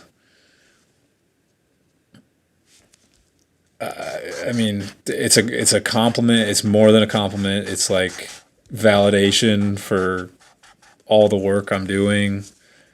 I can't thank you enough for coming by and just like being here. You know, it means the world. I love to share what I do with the people that watch. So that's already fascinating to me. But that, you know, that's special. And I'm hoping that other people are, you know, that's a big thing that I'm trying to do is share the joy that I get. Like I'm a pretty, some people say I'm monotone. I'm cool with that. That's how I talk. I'm not mad about that. Some people say I don't show my emotions a lot. Hey, that's cool. I'm a stoic. That's part of my life. I think I've worked pretty hard to keep my emotions in check. And sometimes that leads to like a dull appearance. And that's fine. But when I share this, like when I express my joy through the work I'm doing, you can see this. Like you can see my emotions on the page. You know, I can't hide anything there. Not that I have anything to hide, but you know, it's putting me on display. It's showing my inner thoughts when I'm painting. So when I'm able to share that joy with people, and it reflects in them by them wanting to go do their own thing that might bring them joy. I mean, it's a special, special feeling. It's why I give away so many mind books. I'm cool with it. I don't have a problem giving them away because I know when a creative person gets it in their hands, it's like the spark of an entirely new lifestyle, something that they never thought they would use before or need or want to use. All of a sudden, it's like, oh, okay, I was missing a part of my life. Okay, I haven't been creative. Oh, I haven't been writing, drawing, feeling, whatever it might be. So I'm always honored. It always means so much to me when people say that. Finally got out of my head for an hour. God, thank God. I mean, hey, I've been there. I've been there recently. My apartment's been a mess. I can tell you right now, my apartment's been a mess. And it's because I've been in my own head. I haven't been able to get out of my own head. It's part of my life. It's what I deal with. But, you're not the only one. Trust me. Sometimes we all just need like a kick in the rear, right?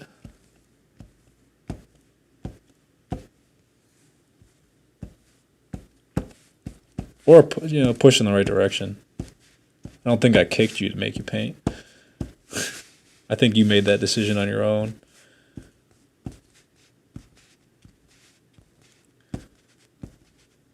All I did was paint.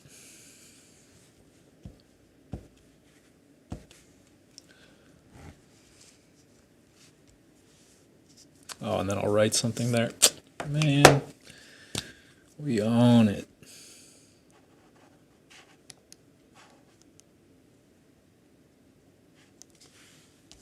Cool.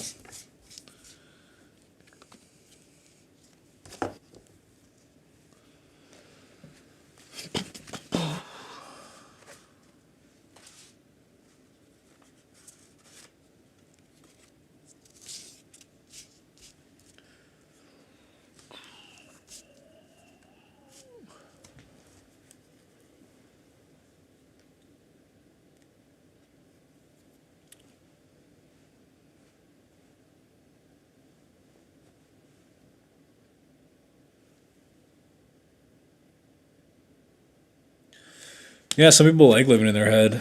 I mean, that's cool. I've found that it's been like pretty detrimental to my existence as a human. Like when I'm stuck in my head, I'm not very human. I forget stuff. I don't do my laundry. I get caught up over stupid stuff. Can't really like see my way out, And I'm down with like analyzing my thoughts and how I'm feeling, but sometimes it just leads you into a place where you're like, I don't even know what the heck I'm doing. Man, this is just turned into a therapy session. Jeez.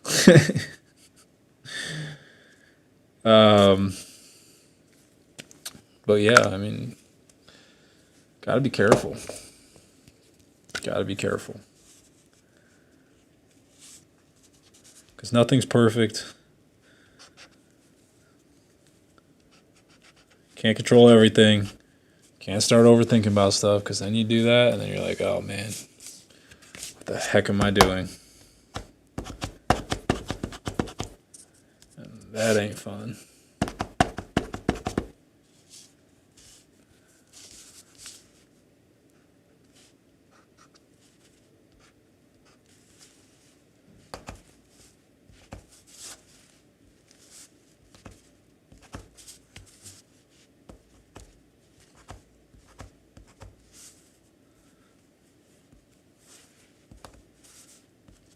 Also, just for the record, I'm not a therapist. I'm not a trained professional.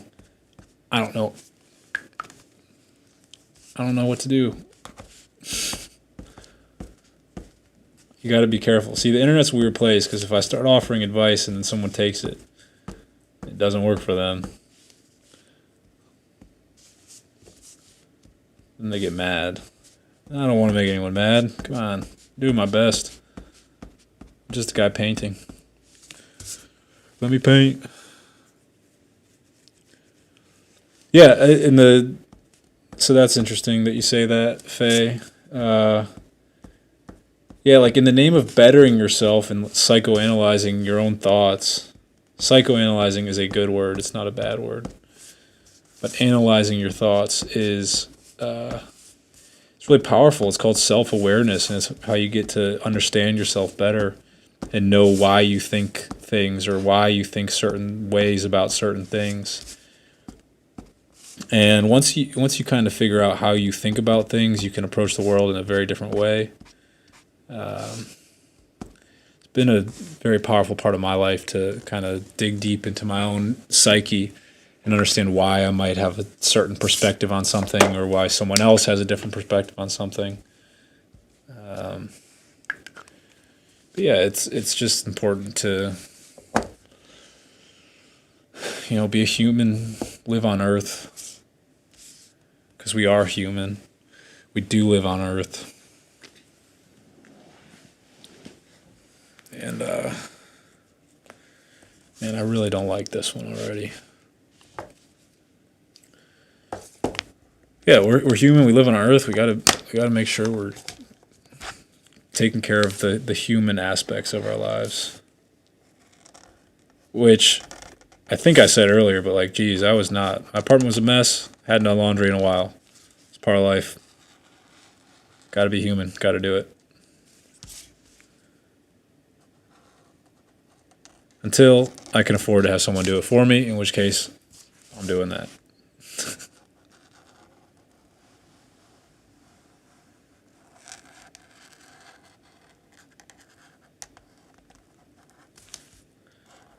Man, I can't stand this one.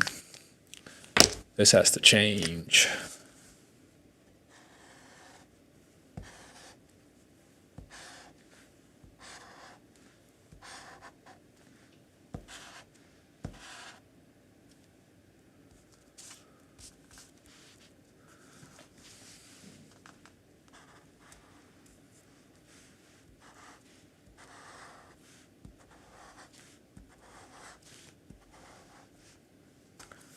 Redacted.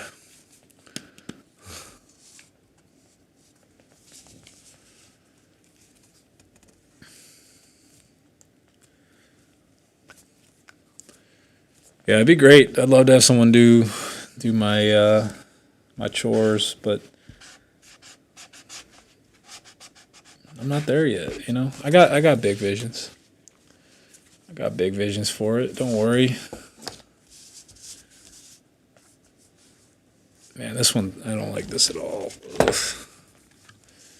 It's tough when you got to take something from a place that you're like, oh man, I really don't like that, to, oh, I like that.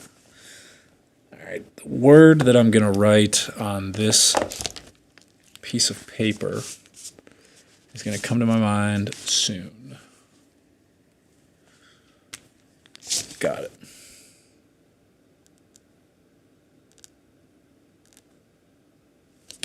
I gotta know how to spell it.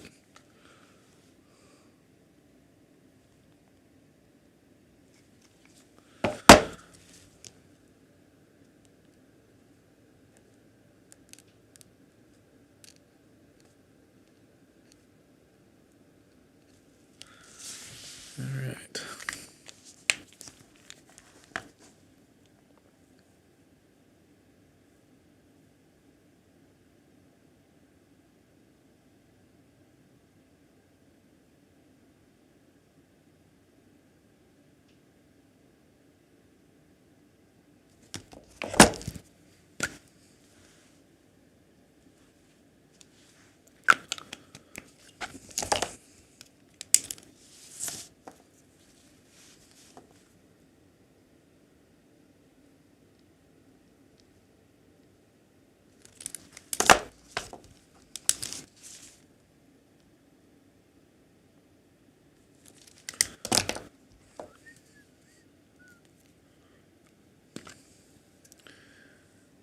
Ooh.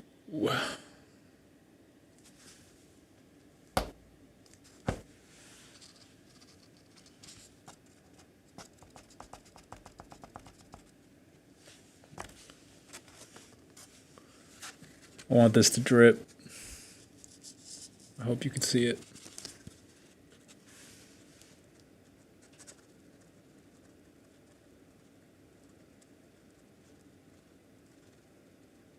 Come on.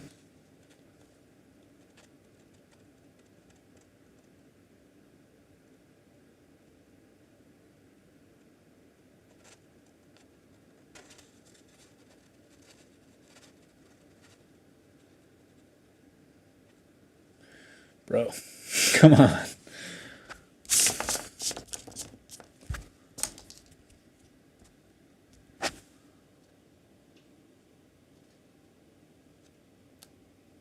Oh, oh, oh.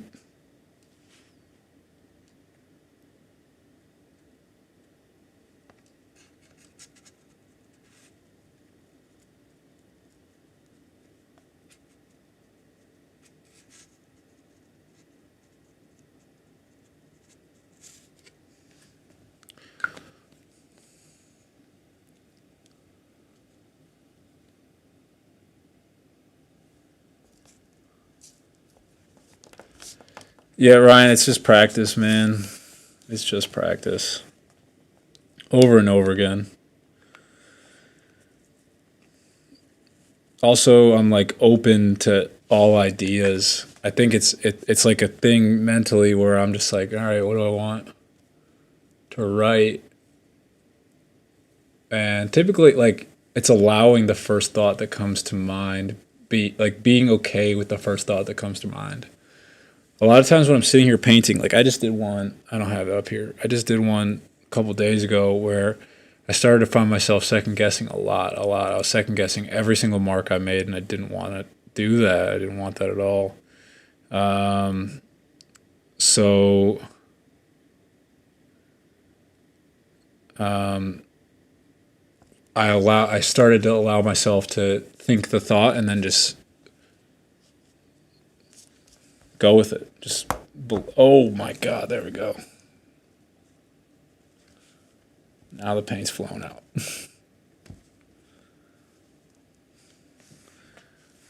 Is it too much? Maybe.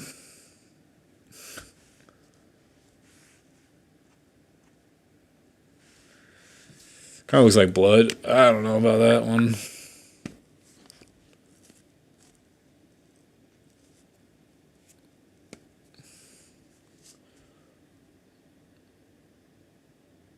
It's kind of too much. That's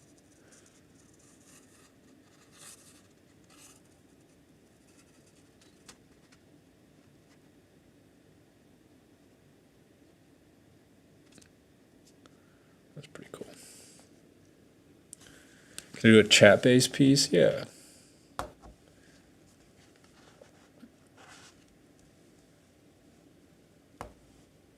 Oh, man.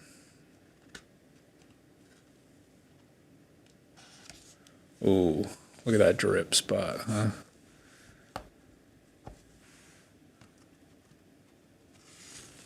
Sorry, should be showing you guys this. My bad.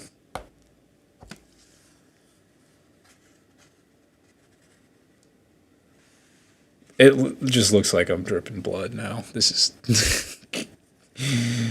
You got to be careful. Oh, you got to be careful with red, because then it looks like that, and it's like, oh my God.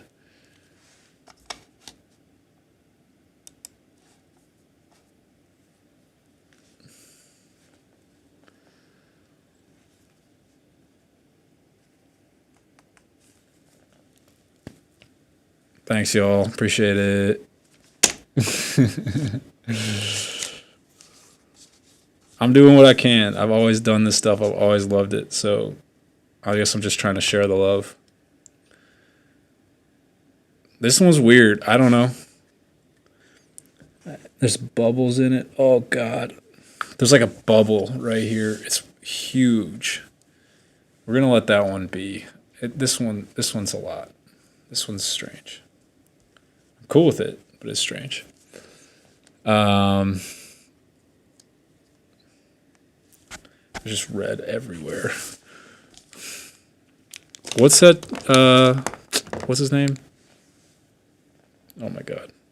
Playboy Cardi. Sorry, I couldn't think of his name.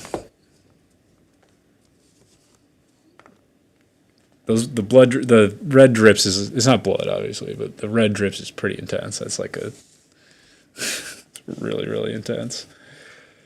That's all right, whatever. I'll rock it. See, I don't get to make the rules on anything. Or excuse me, on everything. Let me be clear on that. Sometimes you just gotta say, all right, that's what that one is. Let it be. Let it do its thing, and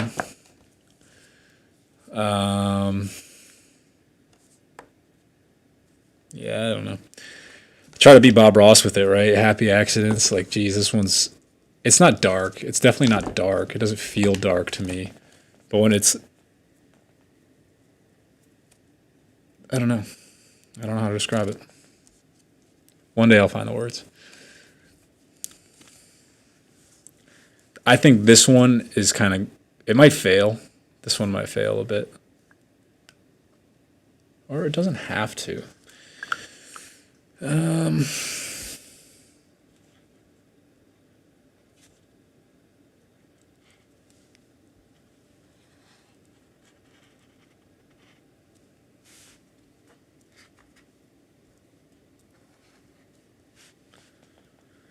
What would Basquiat do?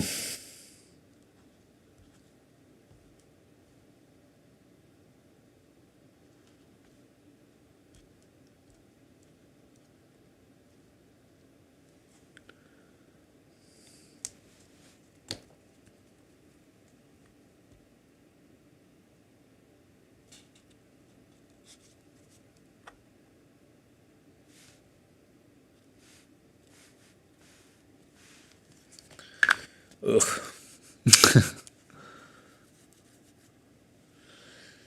Mo Studio, thank you. Yes, I agree. When the time comes, the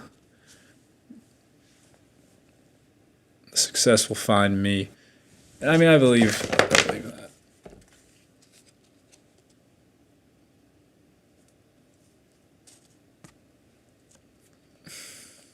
I don't know. What's the meaning behind the painting? I don't know for this one in particular. I'm still trying to figure that out. It's kind of a mess. It's pretty. It's gonna need some work, and this one is actually starting to remind me of another painting that I put away because I just didn't like to look at it. Sometimes like these can like piss me off that I even made it, and it's like tough to get over the fact that I was the one that made it. So not like I don't even know how to describe that. It's not like they're bad or anything. I just don't like looking at them.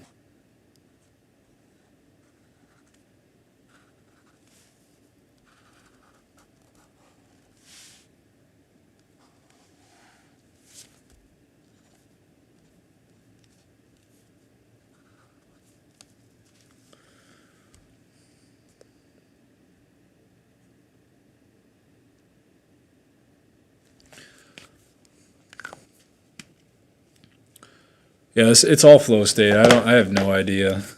I was describing earlier as reverse OCD. I'm just trying to add balance to the piece to make it look like something,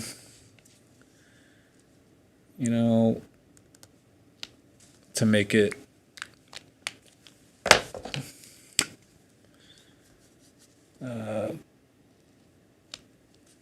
have feeling.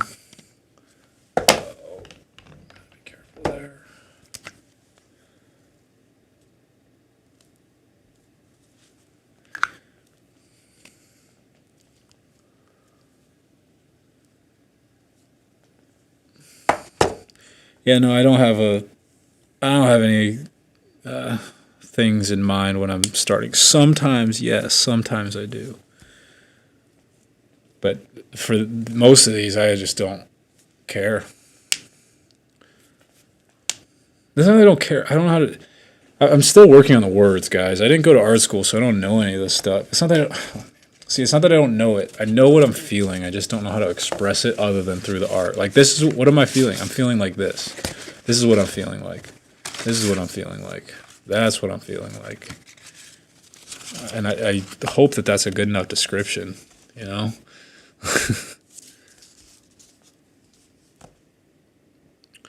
I would call this one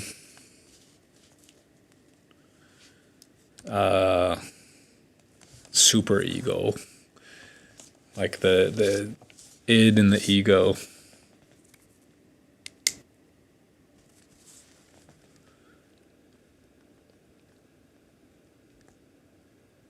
Because I really didn't like this piece. I really didn't like it.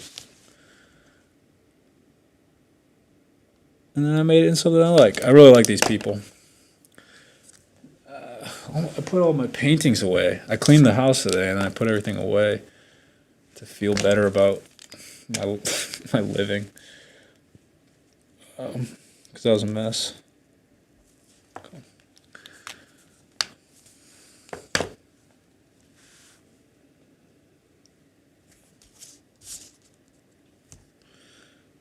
I like it.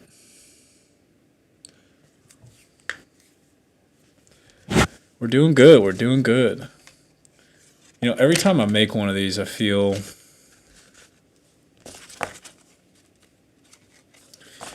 happy. It's like giving birth. I just posted about this on my Instagram. I have a hard time sharing a lot of my stuff because it's like I made that. I want it to be mine forever kind of thing. That's not possible, but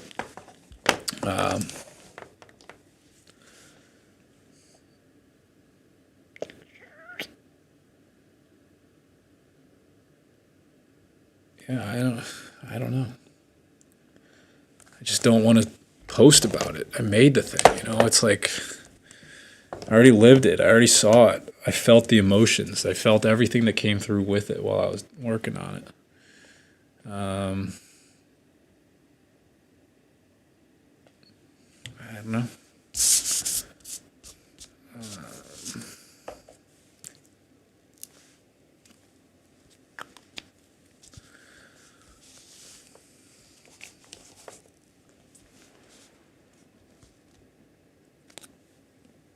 Yeah, and a painting is worth 1,000 words. That's for sure. 1, 2, 3, 4, 5, 6. 1, 2, 3, 4, 5, 6.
These are some of my favorite.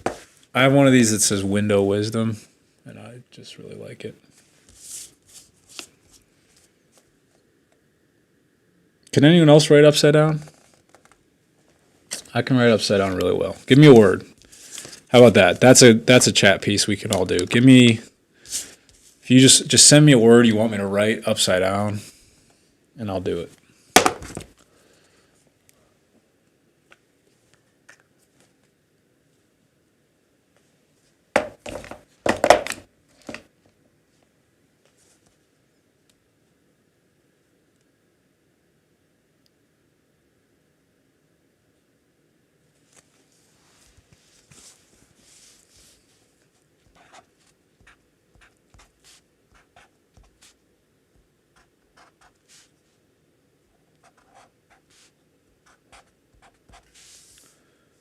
Change. Wow, two people said change at the same time. That's pretty crazy. Okay, onomatopoeia, come on. Come on.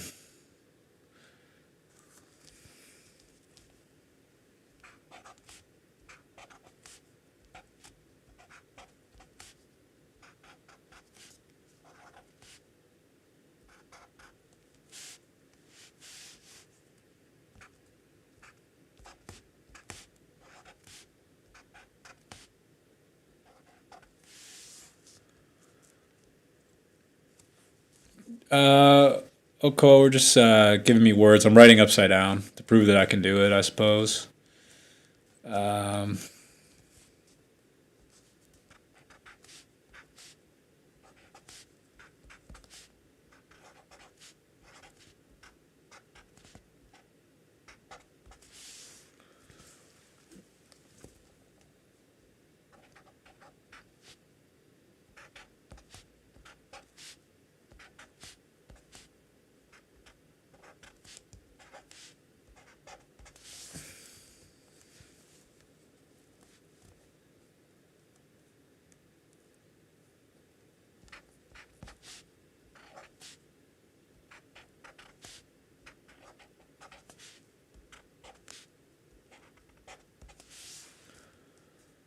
Juxtaposed. All right, come on.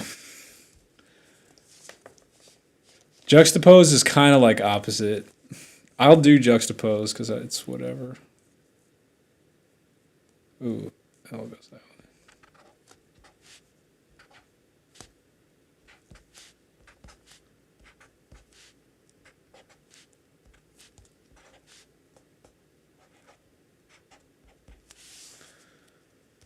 Eggshells. Oh, man.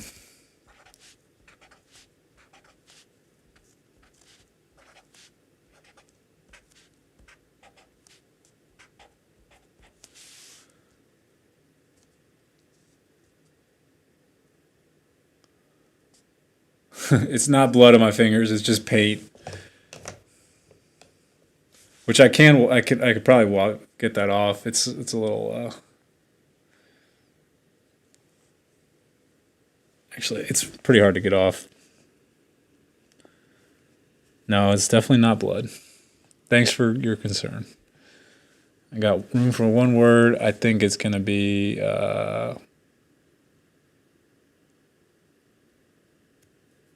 intention. I like eggshells. I'm going to do eggshells just because it came first. Intention's good, but...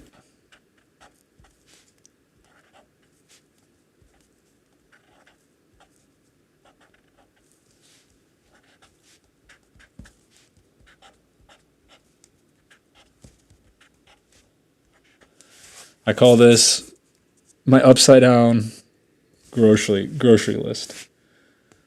Oh, I put my N backwards. Nice. All my N's have been backwards. Wasn't thinking properly there. Oh, that one's not backwards. This is good. This is really good. This is my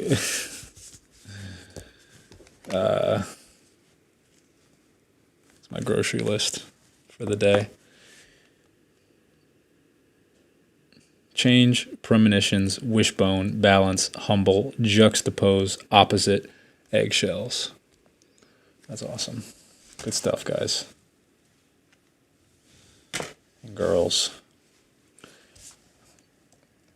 Oh, this one's stuck. This is the one with all the red drips. It's starting to dry. It looks pretty good. It's still a little violent looking, but I'm okay with it because it's for the sake of the art. It looks all right. Doesn't bother me anymore. Oh, still got to dry though. A lot of wet paint on that one. All right, now what do I do over top of this? Let's see. Well, I already got eggshells today. I do feel balanced. Am I humble? I'm probably halfway to humble. I've definitely got my premonitions down. That's good. I don't have a wishbone. Don't know what I'm opposite against. And I don't have any change.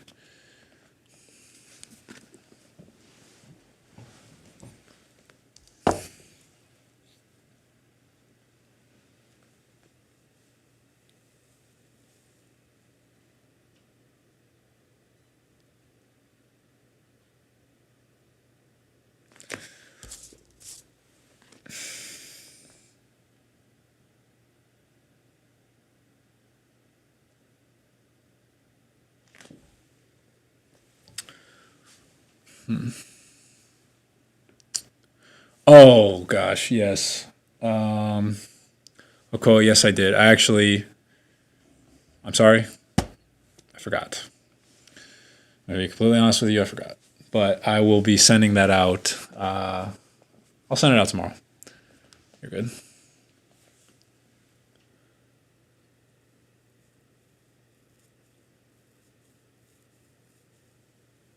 Cool. Yeah. Hey, sorry about that.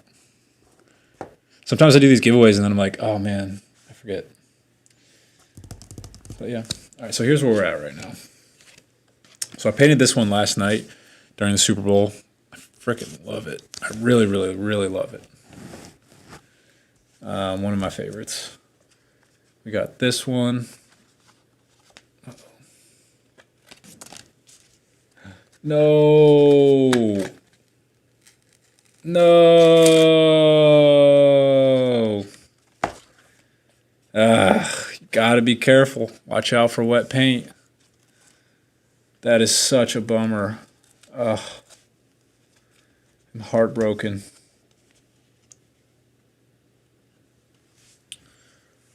No. We could fix it. Call the doctor. Oh no.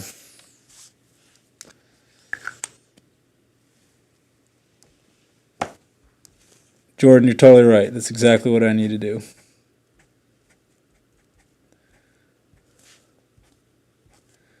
We're going to be okay. All right.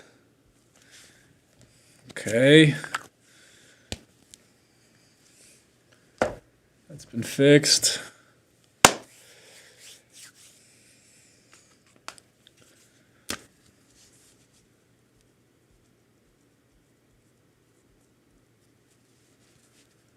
Ugh. Such a bummer. It's just not the same anymore.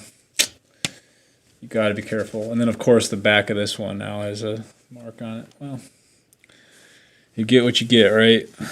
I learned a hard lesson.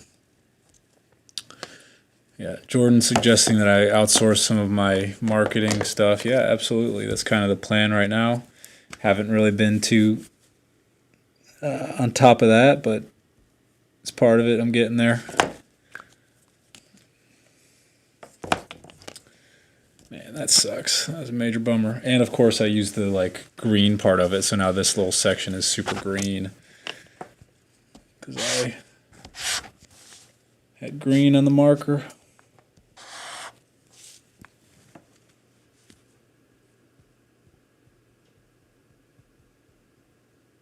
And now the texture is different. So that's like something you probably can't see too well. There's like the paper got stuck and like congealed to the other paper. So now it's like there's a texture here and it looks off compared to the other stuff. It's really frustrating. That's all right.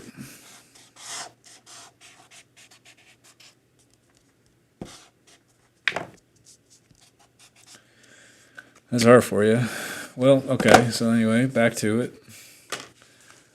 Got this one. Looks nice. Got that one. Super patterny. Got this one. It's got some pink in it.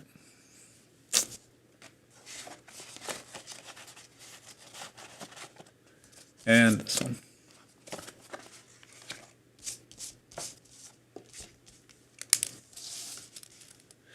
Man, you know what's funny? Good night, Oko. Here, this is what's funny. Someone's in the future. They're gonna analyze the crap out of this one. They're gonna look at it and be like, "Why did he write those words? What was the significance of those words together?" And whether or not I leave this live stream up and available for people to see, will kind of clue that in. But for the most part, they're gonna be like, "Why did he pick those words?"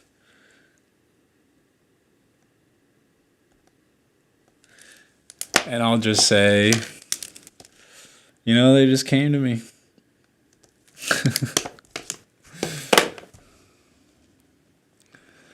I don't have any of my painting in a gallery or museum. I'm working on it. Museum of the Internet, Gallery of the Internet.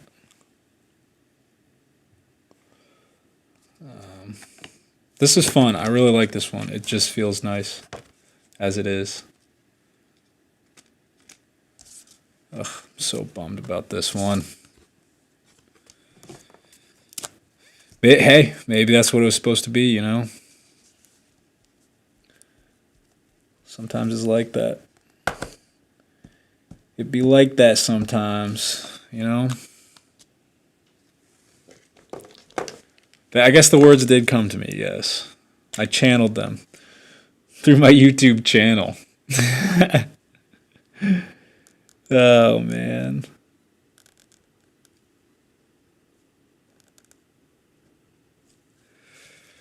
The world never ceases to amaze me, that's for sure.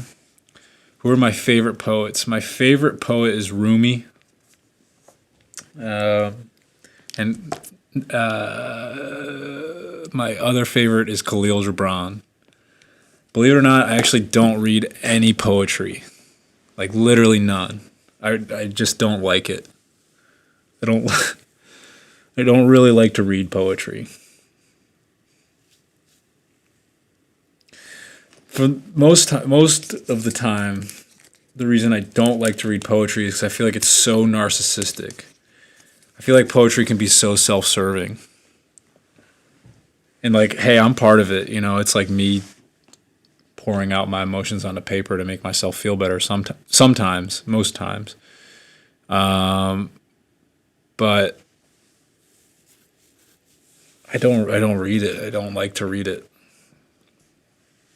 at all.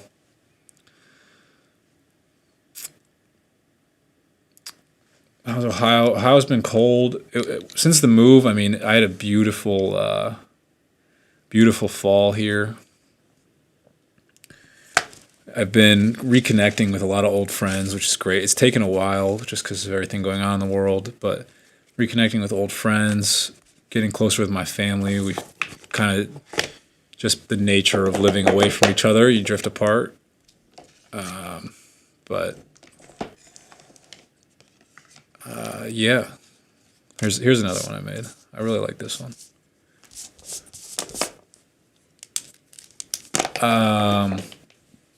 But Ohio's been really good. It's been really, really good for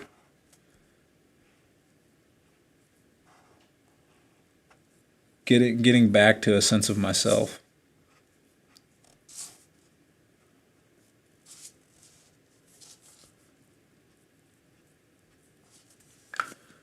I was kind of missing. Jeremy, yes.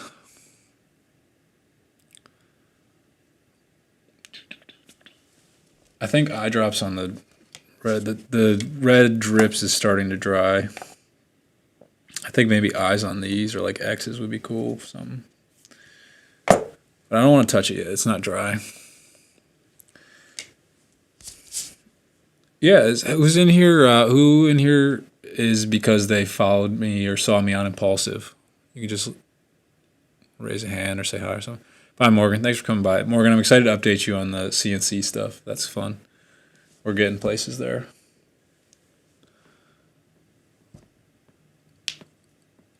Thank you, Ruby. Appreciate it. We're working on doctoring this one. It got a little wrinkled up. Move Studio, do you live in Los Angeles? Do you know a lot about that place? Ruby knows me from Impulsive. That's cool. Yeah, how's the show been in your eyes? My eyes. I mean, I think it's great. These guys are entertaining as you can possibly be. It's like unbelievable. Unbelievable how entertaining they can be. Day in, day out. It's really impressive. If you guys don't know anything about being in front of a camera like that all the time, it's hard, man. It's hard.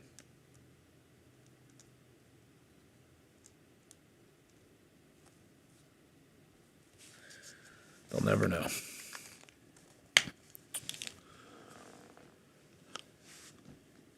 I did not study art. I majored in botany, biology, basically, in college.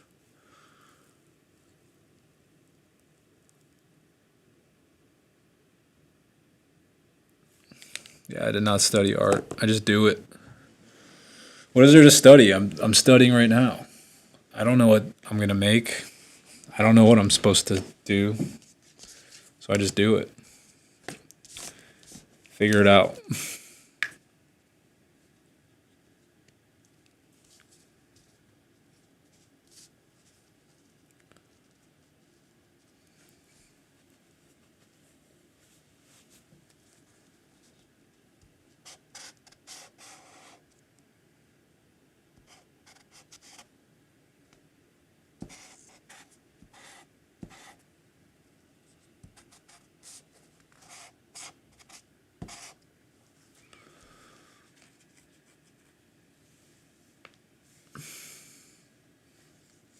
I did not play football in college.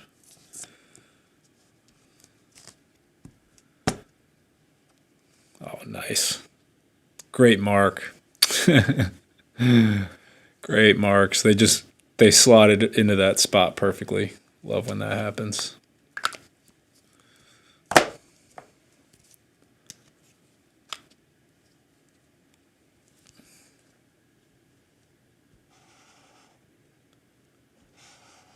Oh man, as soon as the red comes in, I just love it. Love it. There's so much balance. The the three primary colors, obviously they, work with each other pretty well. Um,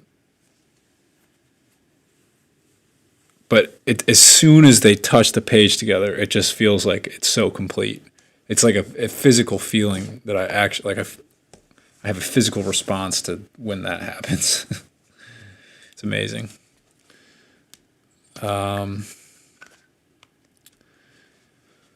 My favorite food, I love pad see ew, and I also love like just a nice curry dish, veggie curry dish. I don't mind cryptocurrency, but I've definitely invested in cryptocurrency. I'm not a financial advisor, but I am invested in cryptocurrency, and I think it's valuable.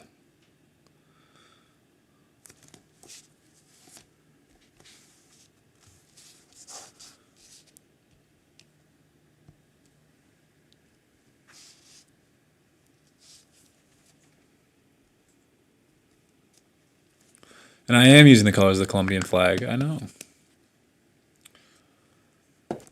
I haven't tried Arab food. I guess some. I have tried some. I'm not well versed in it. We just don't have many options around here that do that. Um,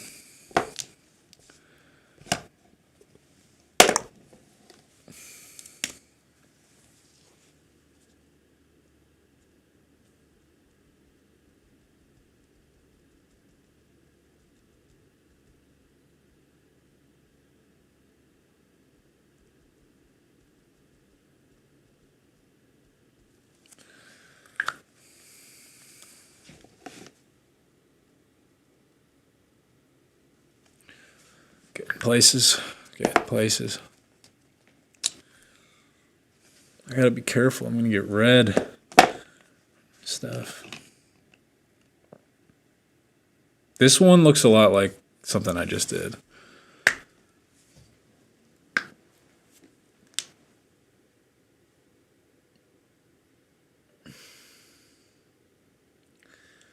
What benefits do I get being a vegetarian? Oof. It's an interesting question.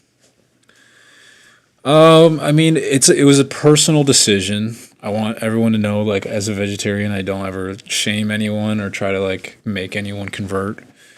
You can choose your own lifestyle, and you should. You should know what works best for you. Benefits that are for me are like I'm no longer lethargic after I eat a big meal.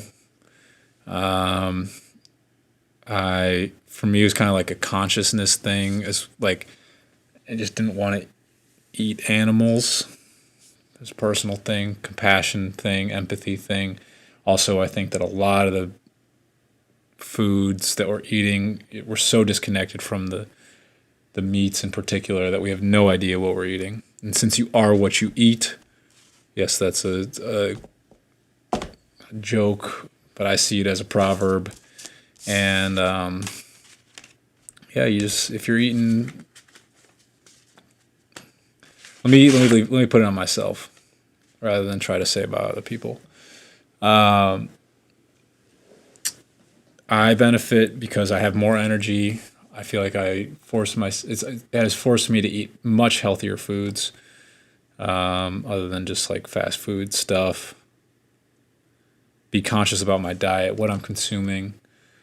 I don't have I guess like guilt. I don't want to say guilt in the sense that like, how do I even say that? Yeah, I don't know. I didn't want to eat animals. Simple answer, really. Benefits I get are that I'm comfortable with the food I'm eating.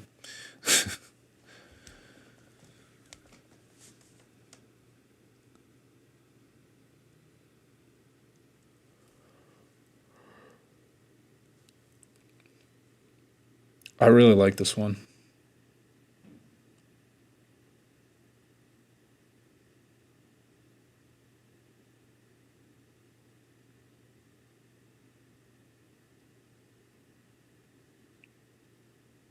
I think I'm going to leave it. As simple as it is.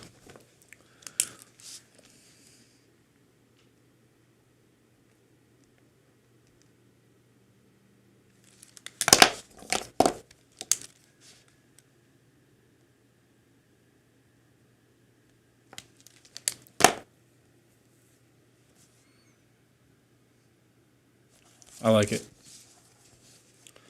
I like it a lot. We're doing good. Knocking out a lot of pieces today. Feels great. Feels great. Oh, man.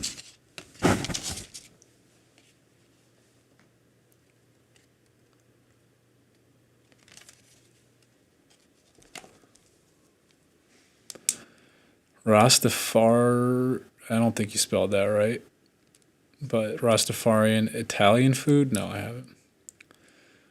Full vegan is goal of mine. Being mindful of what you eat is good because it creates self-awareness, self-care, and compassion for other living things. Yeah, it's kind of how I look at it. That's a very good description. Thank you so much for saving the day on that.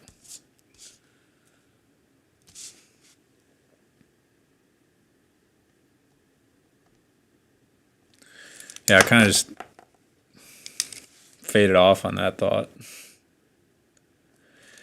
Because I don't know, like, it just, being a vegetarian just came out, like, one day. I was just like, oh, yeah, like, well, no, honestly, I was in Italy. Long story of that is I was in Italy. I didn't really like the food I was eating, the meats I was eating, maybe not feel great. So I stopped. I stopped eating meat, and then I came back to the U.S., I ate some meats, and I was like, I don't know, I'm going to try being a vegetarian. The day I stopped, or the week I stopped, I woke up every single day at 7 a.m., like, ready and bright and sharp and excited. And basically, that's kind of the story. Never looked back. I had one piece of meat in the past 3 years, and that piece of meat was a deer that my friend hunted. And he cooked the meal. And I was like, all right, whatever, I'll have a bite. I had one piece, and I didn't die.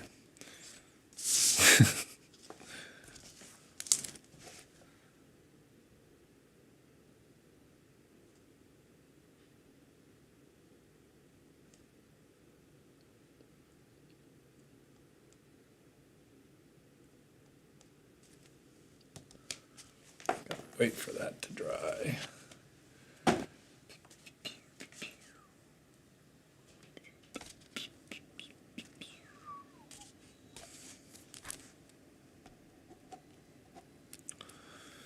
What about fish? I don't eat fish, no, unfortunately.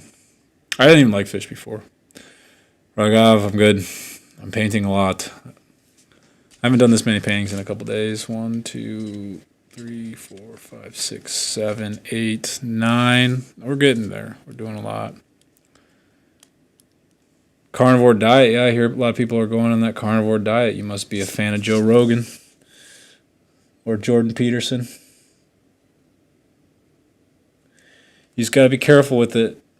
I've heard that diet can mess you up. Can mess you up. My favorite medium of art. I'm going to kind of expand my field, my scope for a sec. I really love architecture and like design of things, designing things. Like the thing I want to do the most right now is design showers and baths, like unique home showers. Oh, excuse me. Unique home showers. Because I love taking showers. I think that's one of my favorite places to be. I love to think in the shower.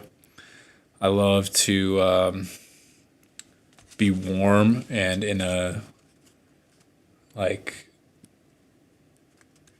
just ultimately comfortable place. awesome. So, yeah, I think that's something a medium that I really enjoy, but I'm not a part of it right now. My favorite thing to do, obviously, right now is just paint. I'm loving it. Every second that I'm painting, I'm like, this is awesome. Every time I finish a painting, and then I get to go back and look at it the next morning, like that's what I wake up to. So I paint all these at night, right? It's 10:30 right now, and I'll go to bed and I'll wake up in the morning and there's the stack will be either sitting right here or it's sitting on the table downstairs because I brought it downstairs so I would look at it first thing in the morning. And it's amazing how there's two things that happen. One, the acrylic paint dries. So when acrylic paint dries, it looks different than when it's wet because it's less shiny overall, and it looks finished. It becomes finished. The work's only really finished when it's framed, as far as I'm concerned, but it just has a more finished feel to it. I mean, even this blue, when I put it down, it looks incredible, but then as it becomes more dry, it just is such a rich pigment. I love it. So yeah, in the morning I get to go look at my paintings, and every time I'm like, oh my God, I can't believe I painted that. It's not that I don't remember painting it, but like I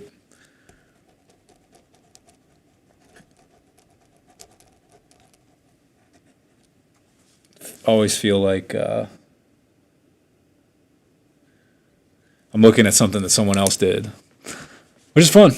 It was the me from yesterday. The me from yesterday made that. So it's just how I look at my stuff, and it's always exciting.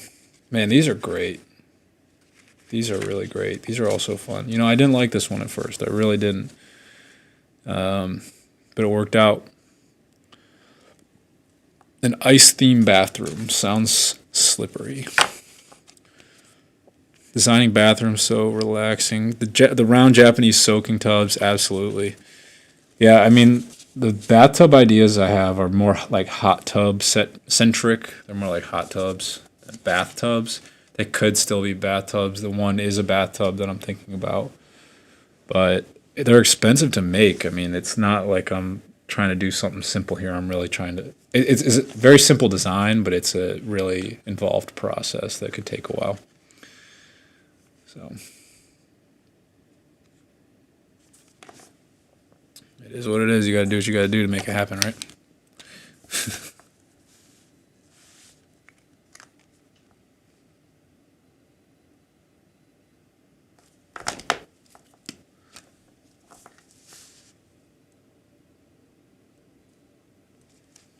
Cool. Outdoor hot tub.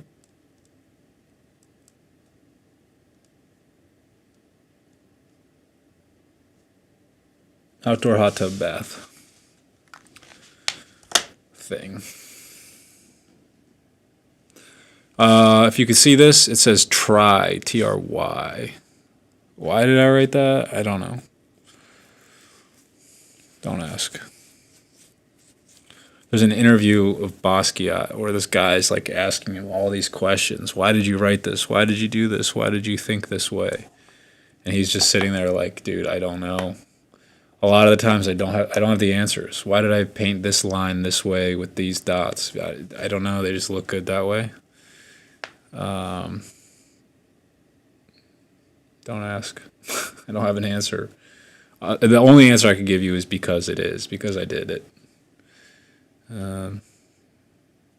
Oftentimes that's my answer. No comment is maybe a way to put it. I really, really like these. Here's this one, still drying. There's this massive bubble right here.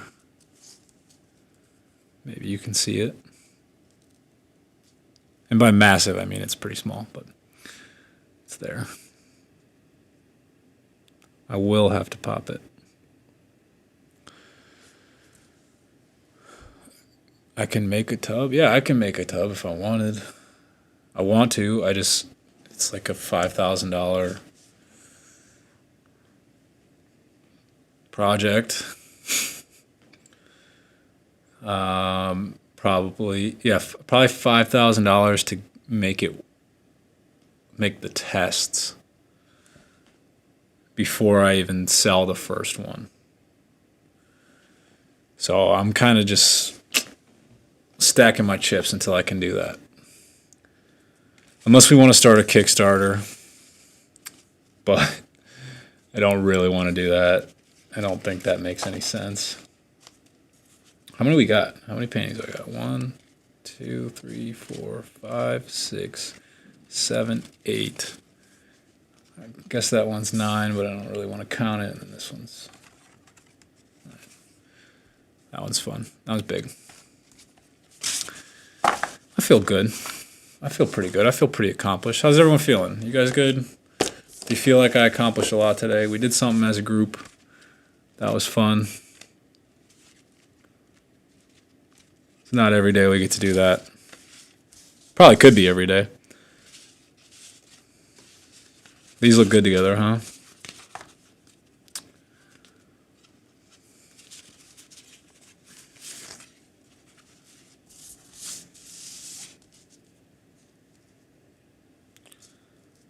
Maybe something like that.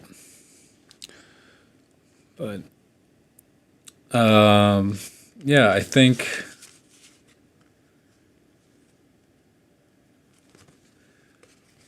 I got to a point where I'm pretty comfortable with what I did today. So I'm gonna tune out.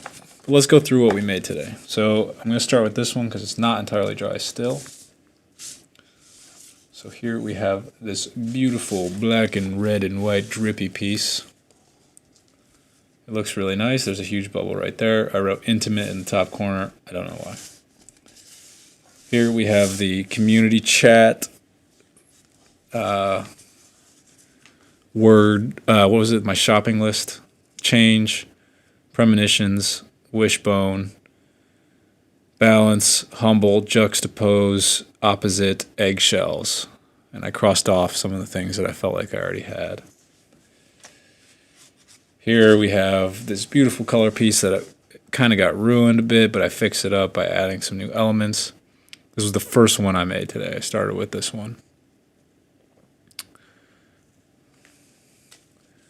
I didn't like this one at all. Somehow it reminds me of Pablo Picasso. Somehow, some way. I think there's like a picture of him wearing a black and red and blue shirt, maybe. It just reminds me of Pablo Picasso in general.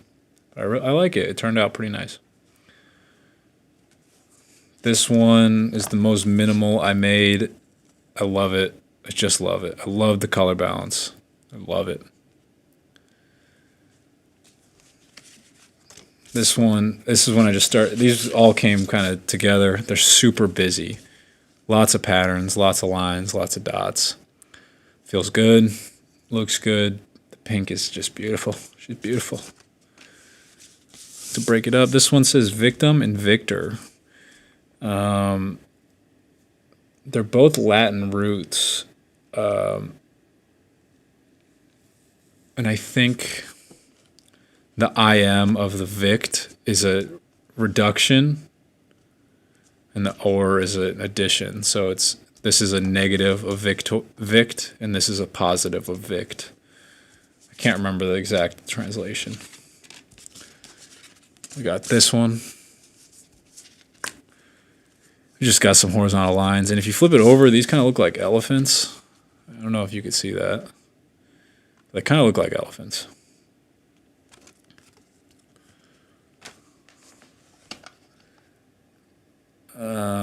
Unfortunately, since you're now trying to spam, I'm not really interested. Thank you for asking me to be on your podcast, though. And this last one was just super busy. Lots of lines, lots of dots. But it's kind of Brazilian. It's feeling pretty good overall. I think we did it. I think we accomplished something big today. I'm happy about it. I also did make this one. I'm not going to not include this one We got some smiley faces with their tongues out. But we're doing good. We're doing real good. I got to sign this one. Let me do that first.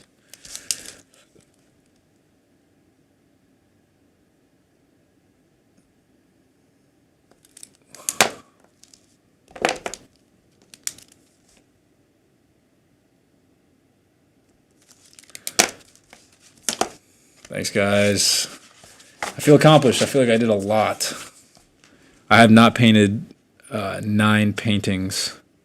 Look at the back of this. That's cool. So that's the drippy red. Of course I got, not drippy red, it's like drippy red, but not. Of course I got the paint all over the drop cloth. All good, feels good. I feel good, I feel accomplished.